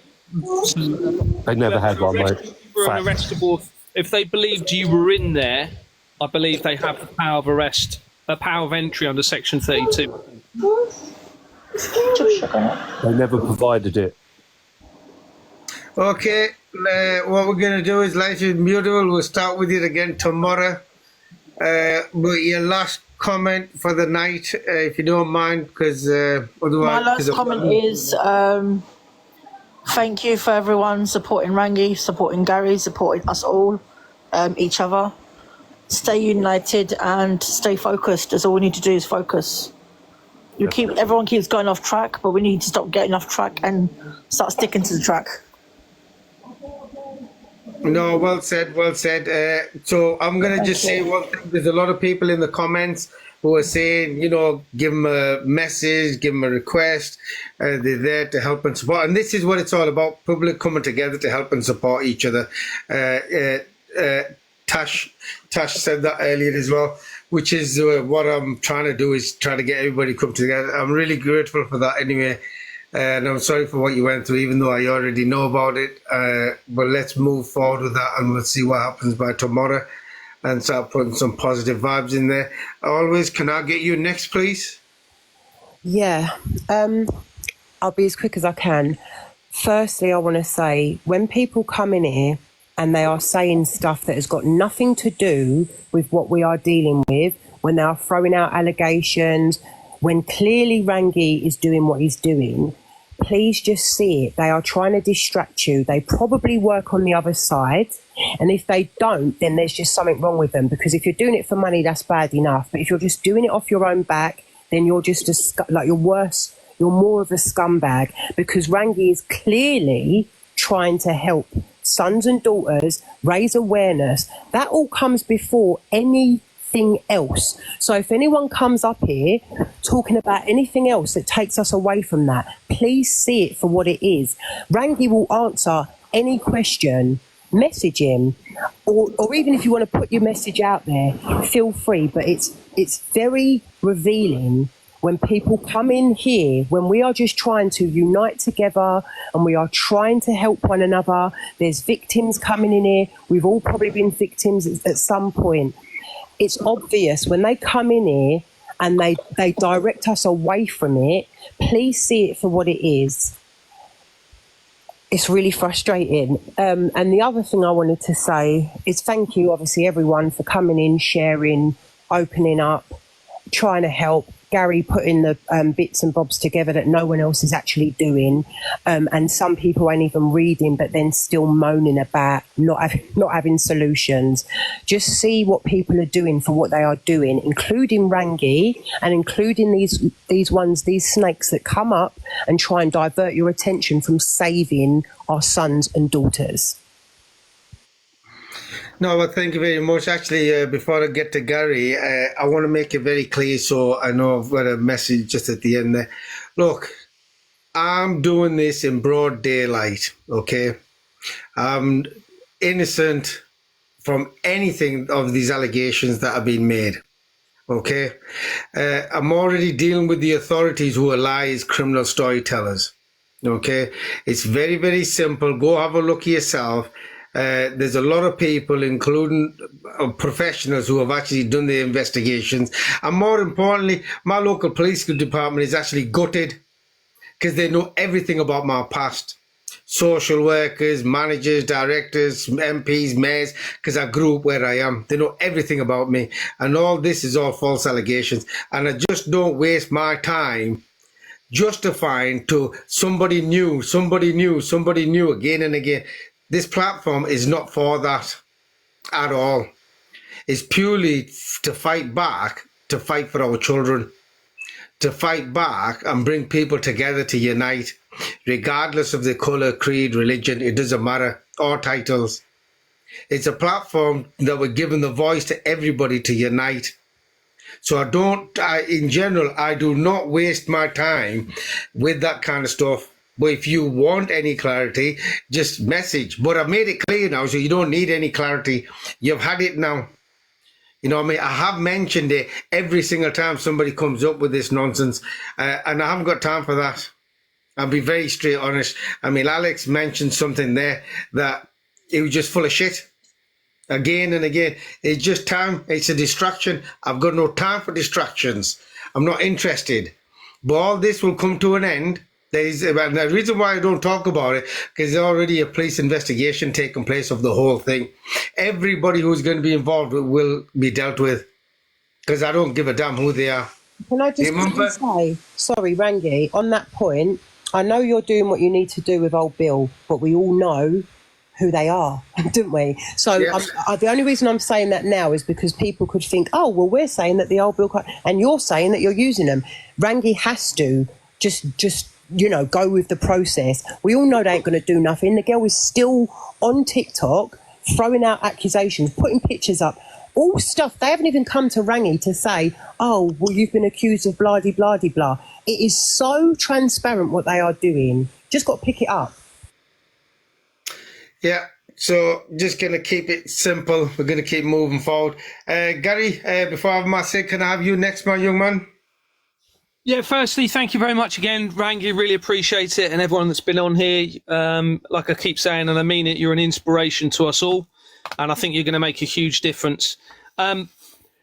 We now have irrefutable evidence of international government fraud. Okay, in answer to Kenny's questions earlier, all of our government and the police and the organisations that should be stopping this are now conspiring to commit international government fraud and child trafficking by the very nature of them continuing. So in answer to his question earlier, they could all be arrested by the people. The trouble is, you need the numbers, like Escape the Matrix says. You need the numbers to build to get to that point. If I had my way now, I would go and arrest all of them to remove them so that we can actually stop this system from carrying on and get a transparent system in. But we need the numbers to do that. We have the most power that we have probably ever had as a result of this unprecedented evidence now being exposed, along with what you're doing and many other people. This is probably a once in a lifetime opportunity to change this system. We need to grab it, take it, step outside of what's normal. Okay, now I know we've all been used to going through the legal process. Unfortunately, we now know it's part of the problem. Now, all of my evidence is there for everybody to see. Anyone can look at it. Again, in answer to Kenny, it's there. Go and look at the documents. You'll see it. You'll see it will prove to you what I'm saying. We are now more powerful than we have ever been. Let's not miss this opportunity. We need a strategic, collective way to move forward, which is what I'm trying to do. I honestly believe if we stick to a collective strategy, which needs to be written so we know what we're doing and we understand the powers and the lawfulness, it's all lawful, then we need to do it and we can save these children. I just want to add something to that. Just want to say that so many people are looking for power outside of themselves, but people need to realise that the power is in yourself, and people need to start working together now, coming together collectively. Yeah, absolutely. Absolutely. And step out of their comfort zones, you know. People have been conditioned for so long, and, you know, there's a bit of cognitive dissonance going on. Certain set of beliefs don't sit right with certain individuals, but, you know, it's about putting that aside, doing what's right and saving our children. Yeah, absolutely. I'm so sorry. Can I just quickly say, Tash, how am I not behaving myself? And by you saying that, by you commenting that, everyone sees you. Because clearly everyone can see that I'm clearly just trying to help out this cause. So by you saying that, you show who you are. These people are just, creating more divide, it appears, isn't it? You know, they're just exposing themselves because they don't want this evidence to get out. So yeah, what it is, good luck to them. I'm going to add on to that before I do my last little say-so myself. When people are going through these situations, they get frustrated because everybody's got their own solution. Okay. Now, I don't mind people having an input in the solutions and things like that, but try to understand everybody needs to come together, not fight with each other. It's like, look, earlier on, I'm just saying life is beautiful. There's people asking about it, that she could speak to them and chat with them because it's about the public. Eventually, a time is going to come where I'm not going to be here. Escape the Matrix is not going to be, Gary's not going to be here, Darren's not going to be here, Always is not going to be here. Life isn't guaranteed forever. We're not immortal. Okay? So try and take that little bit of a note and start working with each other for the cause. And what is the cause? The cause is for our children to stop these heinous crimes and get it dealt with. And yeah, we're going to have to take some sacrifices, and we're prepared to take the sacrifices. I'm prepared to take the sacrifice. Why? Because my kid matters. I love my kids. I mean, you know, the amount of death threats and things like that have been happening over the last few months is just ridiculous. All because people just want me to stay silent. Well, I'm not going to stay silent. Get a grip. The fight is there. It's going to happen. You got an issue with it, take it with a goddamn complaint procedure that I'll put together for you. But in general, this is my advice for anybody independently. Wake up, stand together. That's it. That's how you win. We're showing you the way to win. And instead of being divided and conquered, and you're going to find people who are going to cause this kind of an issue. And just don't fall for it. Think out of the box. You know what's right. You know what's wrong. Look, we're so transparent. Me specifically, we are all here so transparent. We don't say it's every social worker, every police officer, including the public. We don't blame everybody. No, because we're not like that. When we learn about it, we get the evidence, we need to deal with all the perpetrators. And it's how that we're going to have to deal with the perpetrators, with the system itself, and the paedophile rings who are roaming free outside in the public that nobody knows nothing about because these are covering it up. This is what I need to eventually get into and start waking people up. So, you know, I mean, somebody said there, God has a plan. Yeah, he does. He has a plan for every one of us. I didn't choose this path. It was brought before me. Gary didn't choose his path. It was brought before him. Every one person who's coming on board, who's understanding, and even if they're not on here independently, you've been chosen. Be blessed that you've been chosen. And then some are actually working for the devil, aren't they? They're being chosen or they're controlled by the devil. But let's leave the negative aside. Ladies and gentlemen, members of the public, brothers and sisters, I want to say a really big thank you for every single person who's joined tonight in the messages and in the boxes. And I want to say thank you very much for these roses and the likes. Sometimes I don't know what they mean, but you know, as you can see, if everybody's polite and rational about it, I'll let everybody have the opportunity. Any form of slandering, slating amongst anybody, doesn't matter who it is, will just get muted and blocked. So for me and the team and everybody else who's speaking up about this kind of issues and problems, get ready for tomorrow. I will have a lot of information for you, and I'll be starting sharing the evidence with you. So you will have the evidence direct from myself. And as long as I could do my safeguarding and child protection, as long as I don't do it in public media, I will make it happen. So from me and everybody else from the night, I'd like to say thank you very much. Good night and God bless. Stay strong. See you tomorrow, 8 o'clock sharp. Thank you. Good night. Lots of love, Rangi. Take care.